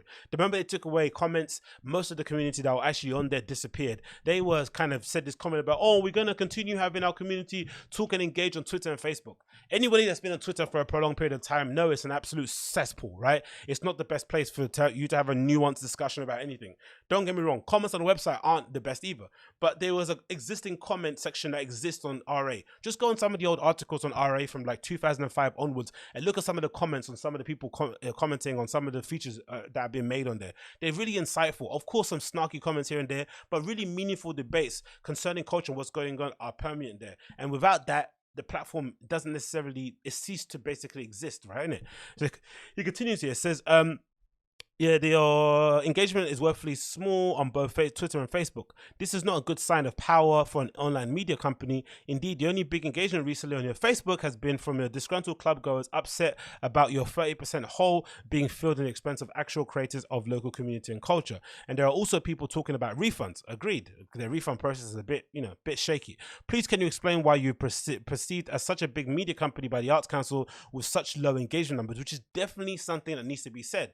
Without the community, on the Facebook, on the on the website, where is this engagement coming from? Where most people don't even go and check sites. Most people check things via Instagram, right?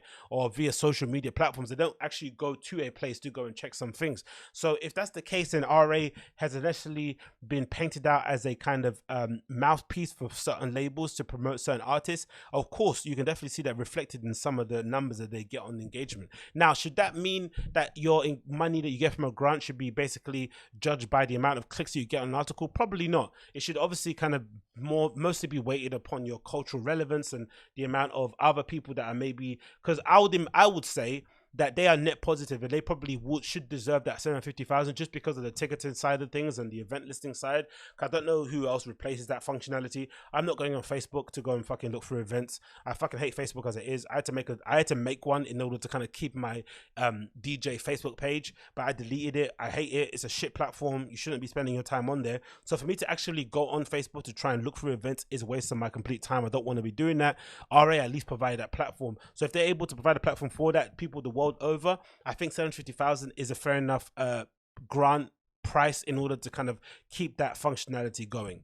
It continues here. It says, if you would rather not answer the things in public, then of course please hand it back and ask for it to be redistributed to either the DJs and Sound Engineers Fund or some other clubs that are not run by wealthy people who can easily dip into the pockets. I guarantee this will make you the toast of the scene if you claim you are trying to save. Kind regards, Dave Clark. So again, some decent points there being made. A bit of a stretch in someone's. I think overall the RA is a net positive. It's done a lot more good for the scene than it has done bad. It provided me with the opportunity to learn about this scene that I completely love. It made me fall in love with certain clubs, certain subcultures, certain labels, certain artists. I then decided to get involved myself and become a promoter, set up my own kind of faux label, obviously pursue my own DJing career, put on various events, go on a whole techno tourism tour of most of the influential places within Central Eastern Europe and stuff. Like, it's obviously allowed me to open my horizons in that regard. So it's definitely done a lot more good than it has done bad. But RA in its current iteration definitely has a lot to answer for. Some of the questions there are relevant, some of them probably not so much, but I think that was a good place to basically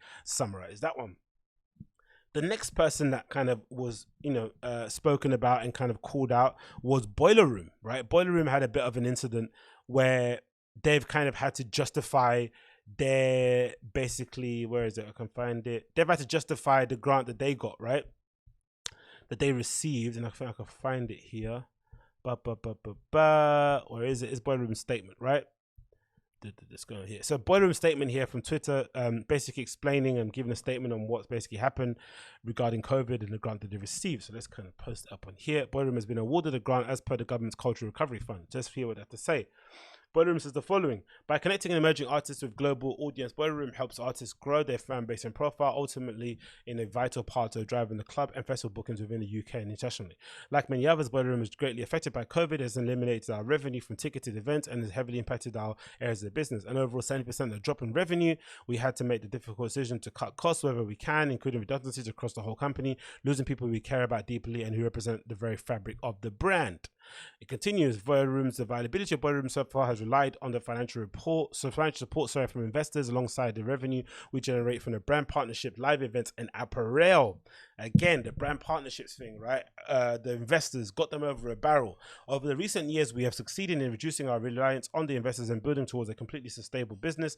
In the early 2020, before the pandemic hit, we were close to his goal. Anticipate 2020 to be the first year that we would break even, which is mad considering the amount of funding they've received over the years from brands, Ray-Ban to Red Bull and all other underlings.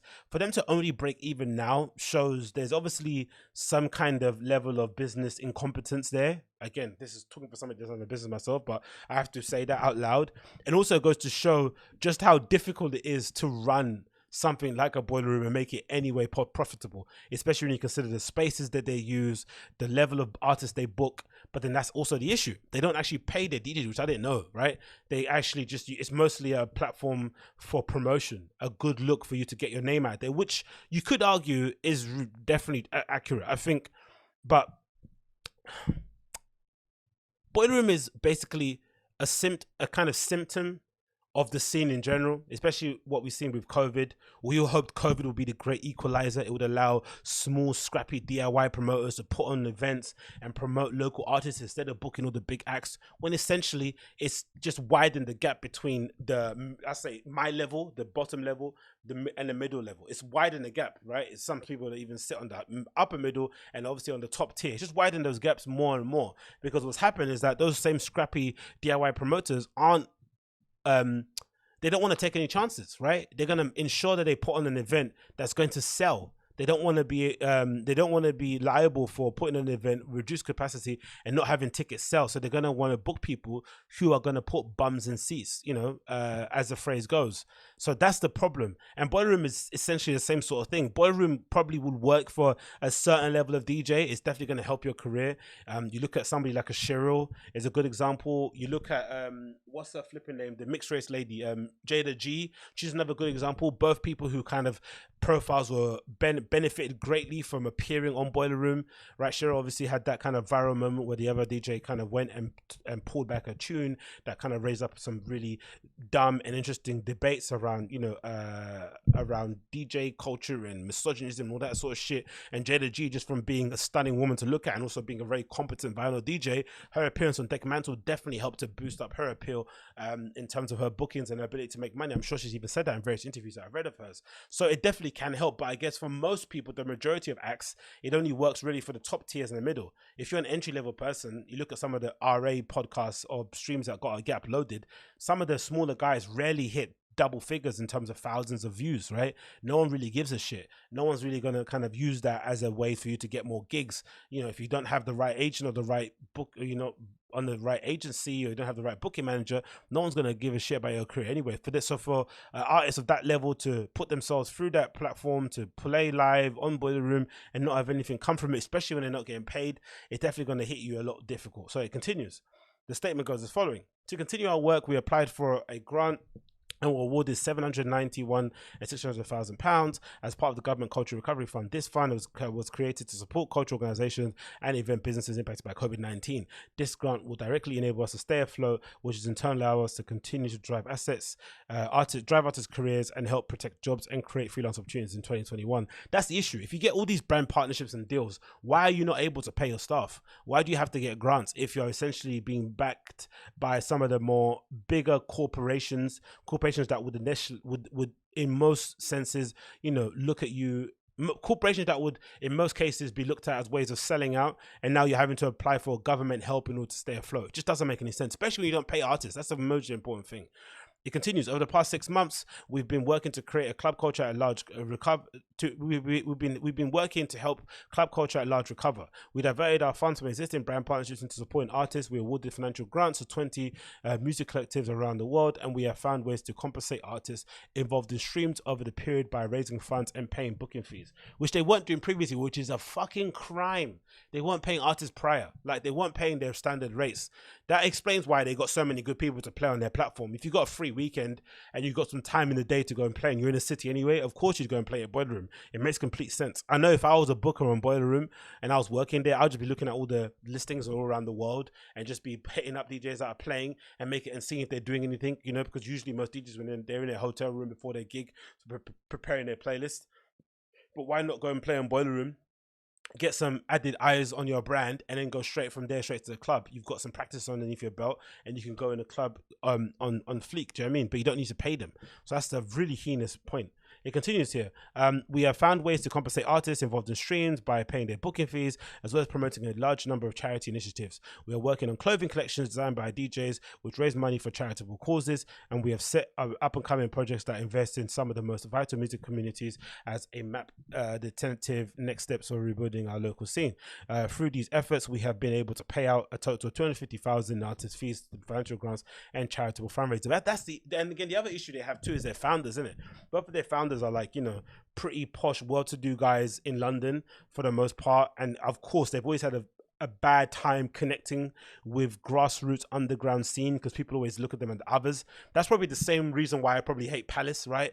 They're sort of like sanitized version of chav culture, which I've never actually experienced. These sort of like upper middle class, tofty, wankers from fucking Fulham pretending like they're from the ends because they wear sovereign rings and wear loafers with their jogging bottoms, right? It's kind of cosplay, it's kind of larpy, it's just annoying to look at. So I'd assume for some people, having to kind of do business with two very white, very middle class, very posh looking kids that are kind of purporting to be the voice of the underground is super hard. It kind of is similar to like when I found out that how do you pronounce their name? Is it Nguzu or Nguzu, that collective or the festival that they do it out of from Uganda? It's essentially founded by two super white guys, right? Has nothing to do with black culture whatsoever apart from them booking the artists, which is very good in that regard. But I'm assuming they obviously have a hard time they obviously have a hard time justifying their position in the scene based on what they look like. Now, again, Boiler Room guys, it's not fair. Where they come from shouldn't influence how people view the platform, but it is what it is, and it is part of the issue that they're having too. Whether or not I think it's fair is another thing, because I do think, again, similar to RA, they've probably done a more good than bad for the scene in general. They've provided a platform for various promoters and artists to basically take their career from nothing to something. So I think that goes a long way. But again, I just think in this current climate where everyone's kind of pointing the blame at somebody for their woes that they're going through, Boiler Room is unfairly being judged through that same prison. Now, do they have faults and errors? Yes. Should they be pulled up on it at every point in turn? Probably not. But I think in general, club culture isn't necessarily suffering from what Boiler Room has done. It's suffering from what the governments in your country have done and decimating club culture. Apart from Berlin, no other government, apart from Berlin specifically, no other government around the world has kind of gone out of their way to look after the nightlife industry in any way, in any meaningful way. And COVID has basically brought to light most of those issues that already exist, in my opinion. It can end here. This grant is vital to continue this work and our mission of supporting club culture through events and broadcasts. Crucially, it enables us to continue providing direct revenue for artists, venues, and communities which surround them. We'd like to thank Arts Culture England and DCMS for the grant and hope to see funding continue to be extended to the industry. Cool. All well and good, to be honest. Again, I think Boiler probably is getting unfairly criticized for it. It's just the fact that they don't pay artists that's really, really disgusting. I think they have a lot to blame for that. They have a lot to answer for that in that regard. Even prior, I think artists, allowing themselves to go on Boiler Room without being sponsored, especially when they have massive Ray-Ban logos all over the place, is really, really ridiculous. But hey, I guess you have to get it how you get it, innit? But I'd love to know your thoughts on the matter. What do you think? Do you think Boiler Room are in the right to get that sort of grant? Should they be giving it back and redistributing it to artists that actually need? Do they provide a net positive? Are they in the wrong? I'd love to know your opinion in the comments below. Please let me know. Cool. Let's continue on. I think I have a couple more things to go through, and then I'm going to probably end it for now. But let's continue on because there's nothing else that needs to be spoken about apart from this. What else is it? Okay, cool. What else have we got here? I think we have an update regarding Brendan, innit? Yeah, we have a Brendan Schaub update and the whole Bryan Callen affair at T-Fat-K. Now, personally, I think this might be, in my opinion, after watching this video, this might be the last time I mention anything concerning those kind of guys. I think it's getting a little bit boring. Essentially, if you don't know the story, Bryan got himself in a bit of an issue. He was accused of a very serious sexual assault, which essentially led to his career being put on complete standstill. This is off the back of course, the allegations against Crystalia, which has kind of negatively impacted, I guess, the comedy scene in LA and wider places. People have kind of had a bit more of an extra eye on that scene in general, and fairly so, I think, in my opinion. I think every industry has its bad actors, and again, unfortunately, in this cancel culture world that we live in, an accusation is as bad as an actual charge, and Bryan Callen's career has essentially been put on complete ice. Now, of course, Bryan Callen hasn't necessarily helped himself in this situation by deleting images of himself and Crystalia, denouncing their friendship, crying on camera, essentially trying to rewrite his wrongs in public, but doing it in a really, heavy-handed and clumsy way, as per some of his other actions in the past, and just necessarily dealt with it in the right possible way possible. And of course, people have been looking at Brendan Schaub in the wrong way too. There may be their agreement to sign on with Cast Media has essentially negatively impacted the both of them, because they haven't had the opportunity to speak about what's essentially happened to them in their careers in a very honest way. And now they're in a position where Brendan Schaub is having to rebrand The Fighter and the Kid into some other show in order for that thing to continue, because at the moment the sponsors that they have on board with Cast Media are refusing to allow Bryan Callen to get back on the T5K podcast to say his piece, or to just be on camera with Brendan at this moment in time, because of the allegations against him are so serious. So Brendan Schaub got on to Steve-O's podcast. I think he was a recent guest on The Fighter and the Kid, and I guess they kind of exchanged favors in that regard. And he spoke honestly about the situation. And I, in my opinion, think what Brendan Schaub is saying is probably true. I know a lot of people are probably still on the kind of side of like he's a complete arsehole and they don't believe anything he says. But I generally do think the guy's a doof in some ways, right? Obviously, his COVID rhetoric has been, laughable to say the least. His disinterest over the years with MMA has been really interesting. That's another one too. Someone needs to make a video on the fact that Brendan has been able to finesse Showtime for I don't know how many seasons it's been now of his show, but he clearly has which is maybe a warranted thing, right? He clearly has a disdain for what the UFC has become, or what it basically represents. There's a lot of PTSD there from his bad experience dealing with Dana White, dealing with the UFC hierarchy, that he essentially comes off very disinterested when he's talking about MMA. I've never seen somebody so disinterested talking about something that they're getting paid handsomely for, especially something that he was a professional at himself, right? You'd assume he'd have a bit more passion towards it, but he doesn't necessarily have it. And the frustrating thing about it with Brendan is that when he actually does get interested in actual, doing some research into the fighters and actually analyzing some of their previous fights and going into some sort of detail and keeping himself up to date with actually the goings on in that industry, he actually does provide some fairly nuanced and interesting point of views. But when he's just flying off the cuff and just presenting and talking as it goes and just reacting to whatever chin reads him, it comes off really, really uninformed and really dull. And again, it really surprised me that he still has people following him on that show. It's probably the worst thing that he does out of all the shows that he presents on there. But again, credit to him for finessing Showtime out of that money. That's his prerogative. But I do think there is a side of him where he's definitely kind of respectful and he's definitely respectful and understanding of the role Bryan Callen played in his career, especially when you look at, if you kind of listen to his come up story, the fact that he was essentially almost been at every other stage of his career, in every other thing that he pursued. It never quite worked out. And then the moment he was able to kind of pop and have any kind of solidity, any kind of sort of base, any kind of success in podcasting, he just ran with it, right? He didn't let it go. And of course, a huge part of that journey was Bryan Callen, right? His decision, or his kind of advice for Brendan to get on stage and start doing stand-up, has essentially led him to having this stand-up career that he has at the moment.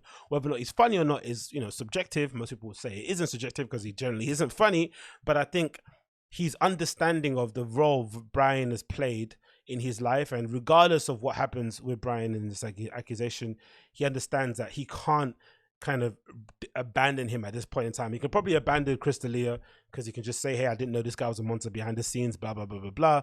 But he can't abandon Bryan regardless of if it's true or not, because without Bryan, where would Brendan actually be? And he kind of speaks about it pretty well on this podcast here with Steve-O. So let's hear a little bit what Brendan Schaub has to say, and then of course I will give you my comments as we proceed.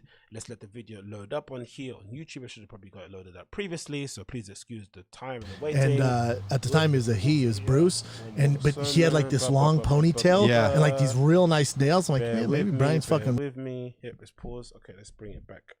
I think it's nearly on like the 30-minute mark. So let's bring it back a little bit. 1 second.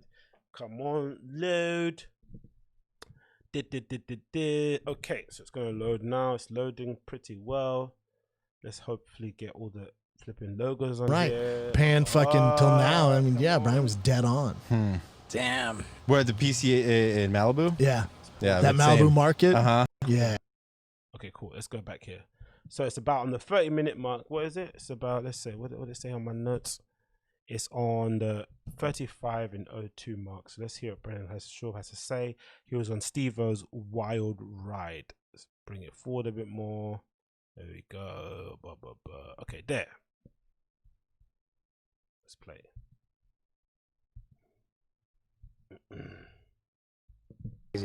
Now you just said that you're doing material about your buddies getting canceled. We were honestly like Paul Brown. He says probably shouldn't ask him about that. I was like, I don't want to ask it, but maybe you can ask No, I'm it. open. You can fire away, man. I'm gonna open. I mean, I'm just curious, like your perception of how that went down. I mean, it's.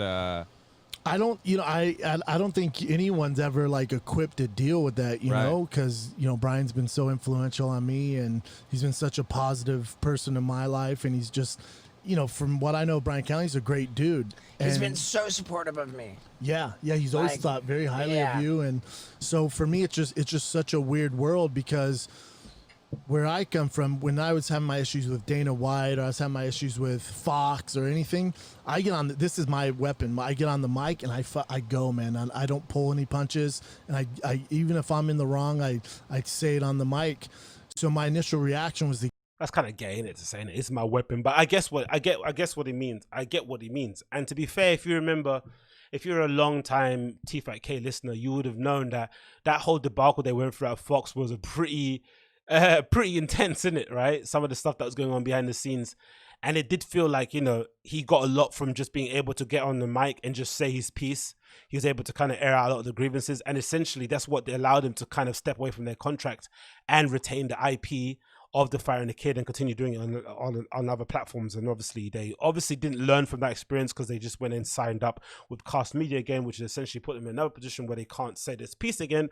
But they definitely learned a lot from that experience, and Brendan having the ability to speak about it openly on the Firing the Kid in the early days, especially issues with Dana White, because I think that was also the time Brendan might have been the first person that called out Dana White for being a complete cunt, right? Which he is. And people, for some reason, some part of the MMA fan base loves to call him the adorable goof, and they kind of love to laugh about the stuff that he does. But when you actually analyze some of the more backhanded and undermining stuff that he's done to fighters, the fact that they don't get paid adequately still at this moment in time, it just, it goes beyond, it's just beyond even worth even talking about as a debate. But Brendan was definitely one of the first, in my experience, professional fighters that were actually out there in the forefront, speaking about it openly and giving his piece about it. So I definitely understand his kind of, the conflict he kind of felt, but I can't necessarily defend my friend, but it definitely was probably the best decision that they definitely took collectively for Brendan Schaub not to get on the mic and speak about it, because especially nowadays, the Brendan of old isn't the Brendan of now,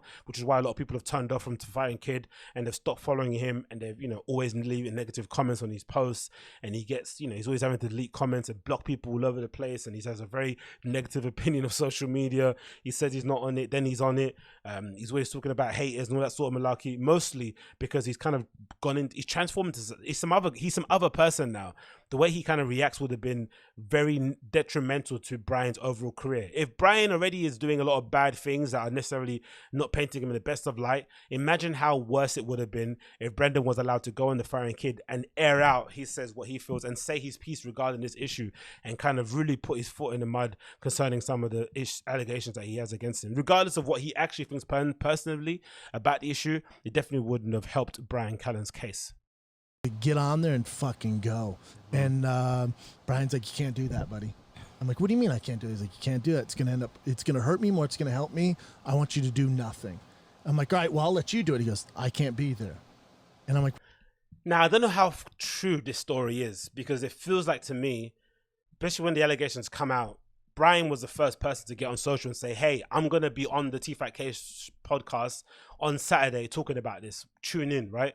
I'm not going to take this lying down, which is understandable, right? Because if you listen to the Firing the Kid a few months ago, you would have known Bryan was getting a little bit tetchy when anything concerning counterculture come up in Me Too.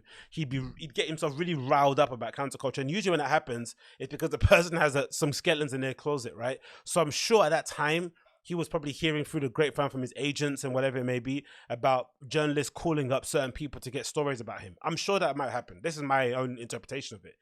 And instead of him kind of being understanding and almost sort of I don't know, doting about it and kind of, diminishing his kind of macho aspect of it, and kind of trying to kind of present himself as an understanding ally in this sort of in this sort of climate that we're in. He tried to fight back, and unfortunately he just isn't the guy you want to hear from when it comes to that kind of thing. If Chris Pratt, look what's happening in social media. If Chris Pratt can get cancelled, who's by all accounts is one of the most lovable people in Hollywood, everyone has a good thing to say about Chris Pratt, right? So much so that people were basically siding with him when he got divorced, right? Like, oh, how could anyone divorce Chris Pratt? He's fucking amazing. He's always getting glowing reviews. He's an actual Christian, like a Hollywood person that's actually, legitimately no sex before marriage and all that sort of malarkey, is a hardcore Christian. And he gets cancelled for saying some innocuous joke on social media. So what would give Bryan Callen the thinking or the belief that somehow he could be the voice to push back against cancel culture? He just wasn't the guy. So I definitely don't think this version of the story is definitely true. He wanted to speak about it. And obviously, when he put that statement out there, Cast Media, who are definitely the bosses of The Fighter and the Kid, who are definitely have more say on what they do on the show than Brian or Brendan like to lead on, which is their business. But I'm sure they're the ones that put the kibosh on it and said, no, you can't go on our platform, you can't go on our show, you can't discredit you can't put smart on our sponsors, you can't do any of that stuff whilst these allegations are out there in the open. You have to address it on your own, but not on our show. I definitely think that's what happened, but let's continue. What do you mean you can't be? He's like, I can't be associated with it. They make no matter what. Again, so if it's John Jones every other weekend, cool. If it's Billy, who we've never heard, from what I know, Bryan Callen, he's a great dude. He's been so supportive of me. Yeah, he's always. So my initial reaction was I can't be associated with it anymore. Not right now. I can't until we figure more things out, until the process goes along further. There's nothing I can do. Which again, I don't believe. I think he was definitely told that he can't get him on the show, which is why they basically tried to do the fight in the rinks, which is, it's laughable now that they tried to kind of just change the name a little bit and record it in the same studio and thought they could just get away by putting it behind a paywall. That didn't work. Put a kibosh on that. Then they obviously, they just continued. They rebranded the show into what he's doing now with Sam Tripoli, which people are obviously enjoying to some level of enjoyment. But I don't necessarily think it was a decision of Brian saying, no, you go ahead and you do the show.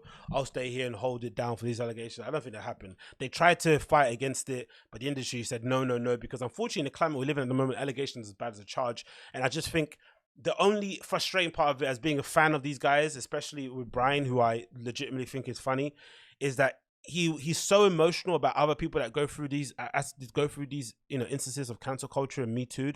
He should have been a little bit more understanding of the climate and known how to react to it. He just didn't react to it in the right way, and he essentially kind of fucked himself over really by his reaction and how he went about addressing them, and put himself in this unfortunate sticky position, which, if you think about it, is maybe some people would argue is karma for how they threw Chris D'Elia under the bus, right? Getting on camera and crying and Brendan saying, I can't talk and all that nonsense, and pretending like they didn't know the guy, essentially put them at a loss and put them on the back foot. Because when this allegation came out, no one was going to come out and back them. No one was going to go out of their way to say anything good about them, because, they set the narrative by distancing themselves to Chris D'Elia, in my opinion. So I guess for me, if I'm being dead honest, it's more of like, in LA, I feel so lonely because my guys left, man. My guys left. So Rogan's gone, right? Who's, he's a mentor and one of my best friends, and he leaves. And I still talk to him every day, but it's just different when he's not here. So he leaves. Theo moves to Nashville, even though I still see him every other week because we do King of the Sting, but he's in Nashville. So he's doing that remotely? No, he flies in. We shoot like 2 episodes, then he flies back out. Wow, dude, that's crazy. Yeah, he's the man. So and that actually might be that might actually be a long-term positive for Brendan. I think a lot of people, especially other fellow comedians or some comedy fans, look at him and think, oh, he's only there because of these connections to Joe Rogan. If he didn't have Joe as a friend, he wouldn't be as successful as he is now at the moment, which there's probably some truth to it. But, entertainment industry, from, from the beginning of time has relied quite greatly on your network. So it's not his fault that he kind of exploited it and used it to his advantage. But I do think there was an aspect of him that maybe got a little bit comfortable. Some of the stories that you heard him talk about, like, people's comedy and whether it was good or not, his parking spaces and all this sort of stuff, you kind of felt like he was starting to feel himself a lot more than he probably should have. And I remember Joey Diaz saying a couple of times in his podcast that sometimes being friends with high level people can sometimes be detrimental to your career, because you can sometimes, because you're around these people so often and you make them laugh and all this sort of malarkey, it can give you the false impression that you're on their level when you actually aren't. So it can kind of fuck up your development as a comedian. And I can imagine that's the same thing in all creative industries. So if anything, having all these friends move and having to kind of start from zero, which isn't really start from zero because he's still part of the Comedy Store, he still has all these other connections, but not having that support bubble of some of the best comedians in the world being his closest friends and being around him all the time might allow him to be a little bit more, I wouldn't say humble because he does come across as being humble, but it might allow him to understand his level a bit more and actually work at his craft. Because at the moment, looking at his special and just generally how he kind of tells jokes on podcasts, he's not the most funniest guy in the world, isn't it? Or in terms of stand-up, maybe conversational wise he's really good in that regard. That's why he's successful in podcasting, but he's gonna have to work a lot at kind of like honing his comedic voice, and maybe it would go a long way doing it alone, quote unquote, without those kind of industry heavyweights that he's kind of associated with, than it would be doing it with them. I don't know, that's my opinion. Let's continue. He flies there, but you gotta realize Theo, man, he'd be at my house every other day playing with my kids and stuff like that. So Theo's in Nashville, and then Bryan, I can't be on air with Bryan, and then it's just like the Rat Pack broke up, so yeah, it's lonely, man. So what are you gonna do? It's heartbreaking. And that's the one, innit? That's the one people don't see. It's sympathy that people don't really have, and that must be a lot to deal with. Being surrounded by that, because again, the negative side of it, you hear from the New York comedians, they're a little clique. They don't let anybody in. It's sort of like a bros club. If you're on Joe Rogan's friend, you get all these benefits, blah, blah, blah, blah. But when you're actually in that circle, to have the main person leave, and then for you not to have those people around you, must get a little bit lonely, especially when you're like, it looks like he's having to hang around with people that he probably wouldn't necessarily waste his time hanging around with unless he's on the road, right? Some of his openers and stuff, I don't know, maybe it's not true. Behind the scenes, he probably does it, but having to foster a whole different community now must be really hard to do, especially during COVID, especially in LA, where they've probably been the most afraid of reopening the industry as opposed to other states. So it's going to take a while for him even to kind of get back on that comedic train in general when living in LA, blah, blah, blah, blah. So I can definitely understand that. Again, I don't think there's any book I can buy that shows when your friend gets accused of rape, this is how you deal with it. During a pandemic. Yeah, so it's like Fighter and the Kid has given me so much. It's like, that's my baby. What people don't realize is, for a long time, Fighter and the Kid wasn't important to Bryan. Bryan was a big actor, and Bryan had stand-up, and all I had fighting and podcasting. And I loved the podcast, and I put everything into it. So there were days where me and Bryan were getting fights because I'd beg him to come and do the show because it was never his thing. His friends made fun of him for doing podcasts, his Hollywood friends. Wow. And now who's laughing? All these dumbasses have one. But and that's the funny thing about it, right? The irony of this story is not lost on me. Like, what a cause again, that's why I'm saying that I think this might be the last video I'm doing this, because I'm getting a little bit tired of talking about this, and I think sometimes I'm getting a bit tired of it, and I think people need to kind of go through the process of like, recovering from this without having people like me comment on their issues, right? It just comes across a bit nasty. I don't know. There's probably more to it, but I don't know. I'm just getting a bit tired about talking about this. But the irony isn't lost on me, and the fact that Bryan's had a year where he's finally become a success in Hollywood. He's got a show made of him based on his character he has on the Goldbergs. He gets pretty good reviews on it. He's featured in a Joker, if not for a millisecond. He's still, kind of doors are opening for him, all basically based on the success of the podcast for the most part. He's moving in different Hollywood circles. He's got that famous picture of him with Sly and Stallone's house, and then he's feeling himself so much in that period. He finally decides to separate from the mother of his children, who he says they had problems behind the scenes. Again, not my business, but that happens. At that age, which is questionable to say the least, but let's just agree with it. He breaks up his family. He goes on his own. People say he's changed for the better for it. He's a whole different person now. Remember Joe Rogan, Bryan Schaub, all these said this sort of thing. Then he goes and gets his Liz done because he feels like he's become self-conscious and he wants to kind of revitalize his look. That's going to maybe allow him to book more roles, essentially, right? And then he gets hit with all these allegations at the same time. So the one time where you need your closest friends in Hollywood to be around you, they aren't, because you have this cloud over your head. The one time you need your family, they're not around you because you divorced your actual mother of your children. Right? Like the one time you need some money, you've wasted it on your lids. And the only thing that's actually keeping you afloat is the money that's coming from a podcast you didn't care about in the beginning. Because you were trying to make it as a Hollywood actor and you thought that was a waste of time. And you got that friction. You understood that friction. Some of the arguments used to have on there make a lot of sense now, because Brendan was trying to tell him in no uncertain terms, which I still think Bryan he's still kind of resistant against, which I don't really make no sense. Bryan was never going to become the next Tom Hanks or whatever that kind of legend that was told to him. He was, his probably level was probably going to be Goldberg's, and that was only as a function of kind of the success of the podcast. So for him to try and fight as much as he is now to keep that Hollywood career is really bizarre, considering that most likely, from my opinion, talking about it from the outside in, that is completely over. He should really concentrate on podcasting and his stand-up, which he's expert at. He's really good on podcasting. He has a whole history of doing great shows on podcasts. 10-minute podcasts will go down in fucking as one of the best shows, in that comedic scene. He's obviously an excellent stand-up. That's what he should be focusing his energies at. Trying to make it in Hollywood, that door's completely shut. That industry is incestuous, right? They're all gonna follow each other. The fact that he's been accused of something and they're about Me Too supposedly, they're not gonna open that door from ever again. That door's completely shut. So this sort of like throwing Crystalia under the bus and all that sort of stuff is really bizarre. But then on the other side of things, I understand it, because he's essentially spent his entire career trying to justify he's spent his entire career trying to make it in Hollywood, right? He comes from a fairly affluent family, if you believe what you read on the internet. So he's trying to prove himself to his family, prove himself to himself. He finally makes it in Hollywood after 20, 30 years of struggling. He has some of the best rejection stories ever. If you listen to some of the earlier T5K podcast shows, he finally gets there. And for it to be taken away in this sort of manner, it's definitely going to cause you a lot of internal problems, struggles of you having to kind of finally grasp, like, is this career over for me? So I understand he's kind of desire to fight for everything he can, tooth and nail to keep that career, because he's fought so hard to get in this position.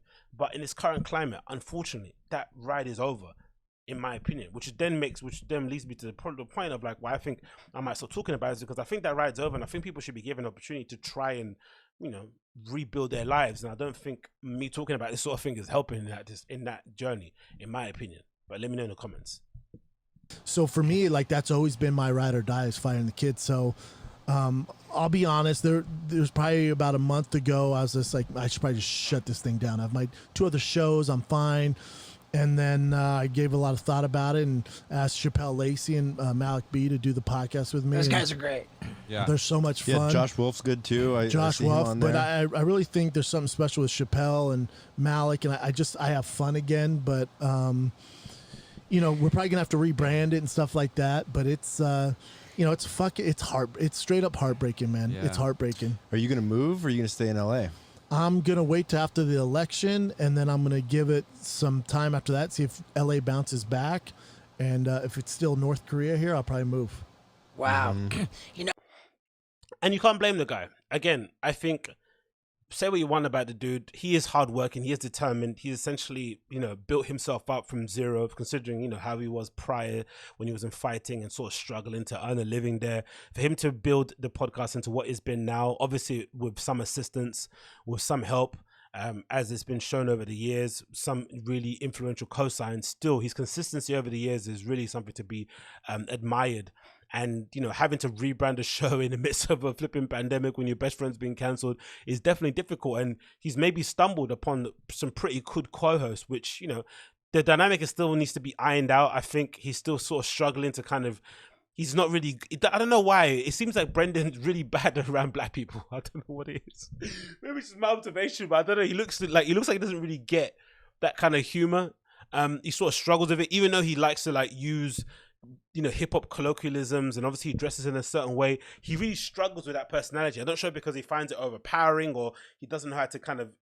He doesn't know inherently. He's really bad at sort of like what do they call it? Bantering, right? He's kind of bad at bantering. He's kind of bad at taking jokes in jest. He kind of clams up when he feels like he can't say an insult back. You see it a lot happening in the King and the Sting when Theo's roasting him. You can see it kind of gets to a point where it starts to really hurt his feelings. So he'd be the worst roast special person, right? Might be the best in terms of TV entertainment, but in terms of his personal experience, he'd completely hate it. And he's always kind of struggled with that kind of poking that comedians do. He's kind of sensitive in that way. So that needs to be ironed out in that respect. But he's definitely stumbled upon something pretty good in terms of Chappelle and the Malik, in terms of being two co-hosts. But it definitely is difficult to go through that thing, I think, doing this on your own, especially during these times, I'd imagine. You said something about Bryan Callen not being like super into the fighter and the kid, but I remember Bryan had his own podcast before Fighter and the Kid. It had 14 listeners. And I went over to his house and did his podcast like in his kitchen or something, I think. And I love was like, wow, man. this isn't that big of an operation. And then What year was that? I don't know. 2013, 2012, something like that. Yeah, 2013 sounds about right. And so then the Fighter and the Kid, and it was crazy because it's like, wow, like the feedback that I got after doing the Fighter and the Kid, I heard about it from everyone. I think I said on the podcast, like, hey, if you're listening, tweet me. And it was just like flooded with tweets. I was like, we have this ride or die fan base, man. And I think, again, I think what's tough is not be able to get on the mic and like, hey, this is what's going on. This is why Bryan's not on the show. But I just contractually and legally, I can't do that. And it fucking kills me, man. Because they're probably like, where's Bryan? I'm like, dude, trust me. I wish he was here. No, but we know why he's not on there, innit? It's not like a big secret. It's pretty well documented why he's not on the show.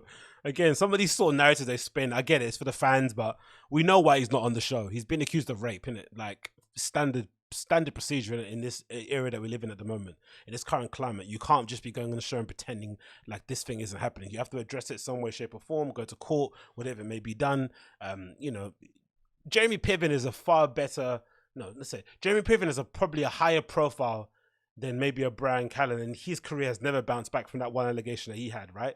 And he's been known to be pretty much a bit of a prick in Hollywood, right? Even before all the allegations. So to get one allegation against Jeremy Piven and for him to kind of turn into a stand-up, why do people think that Bryan's gonna suddenly be able to come back and just be talking about it openly?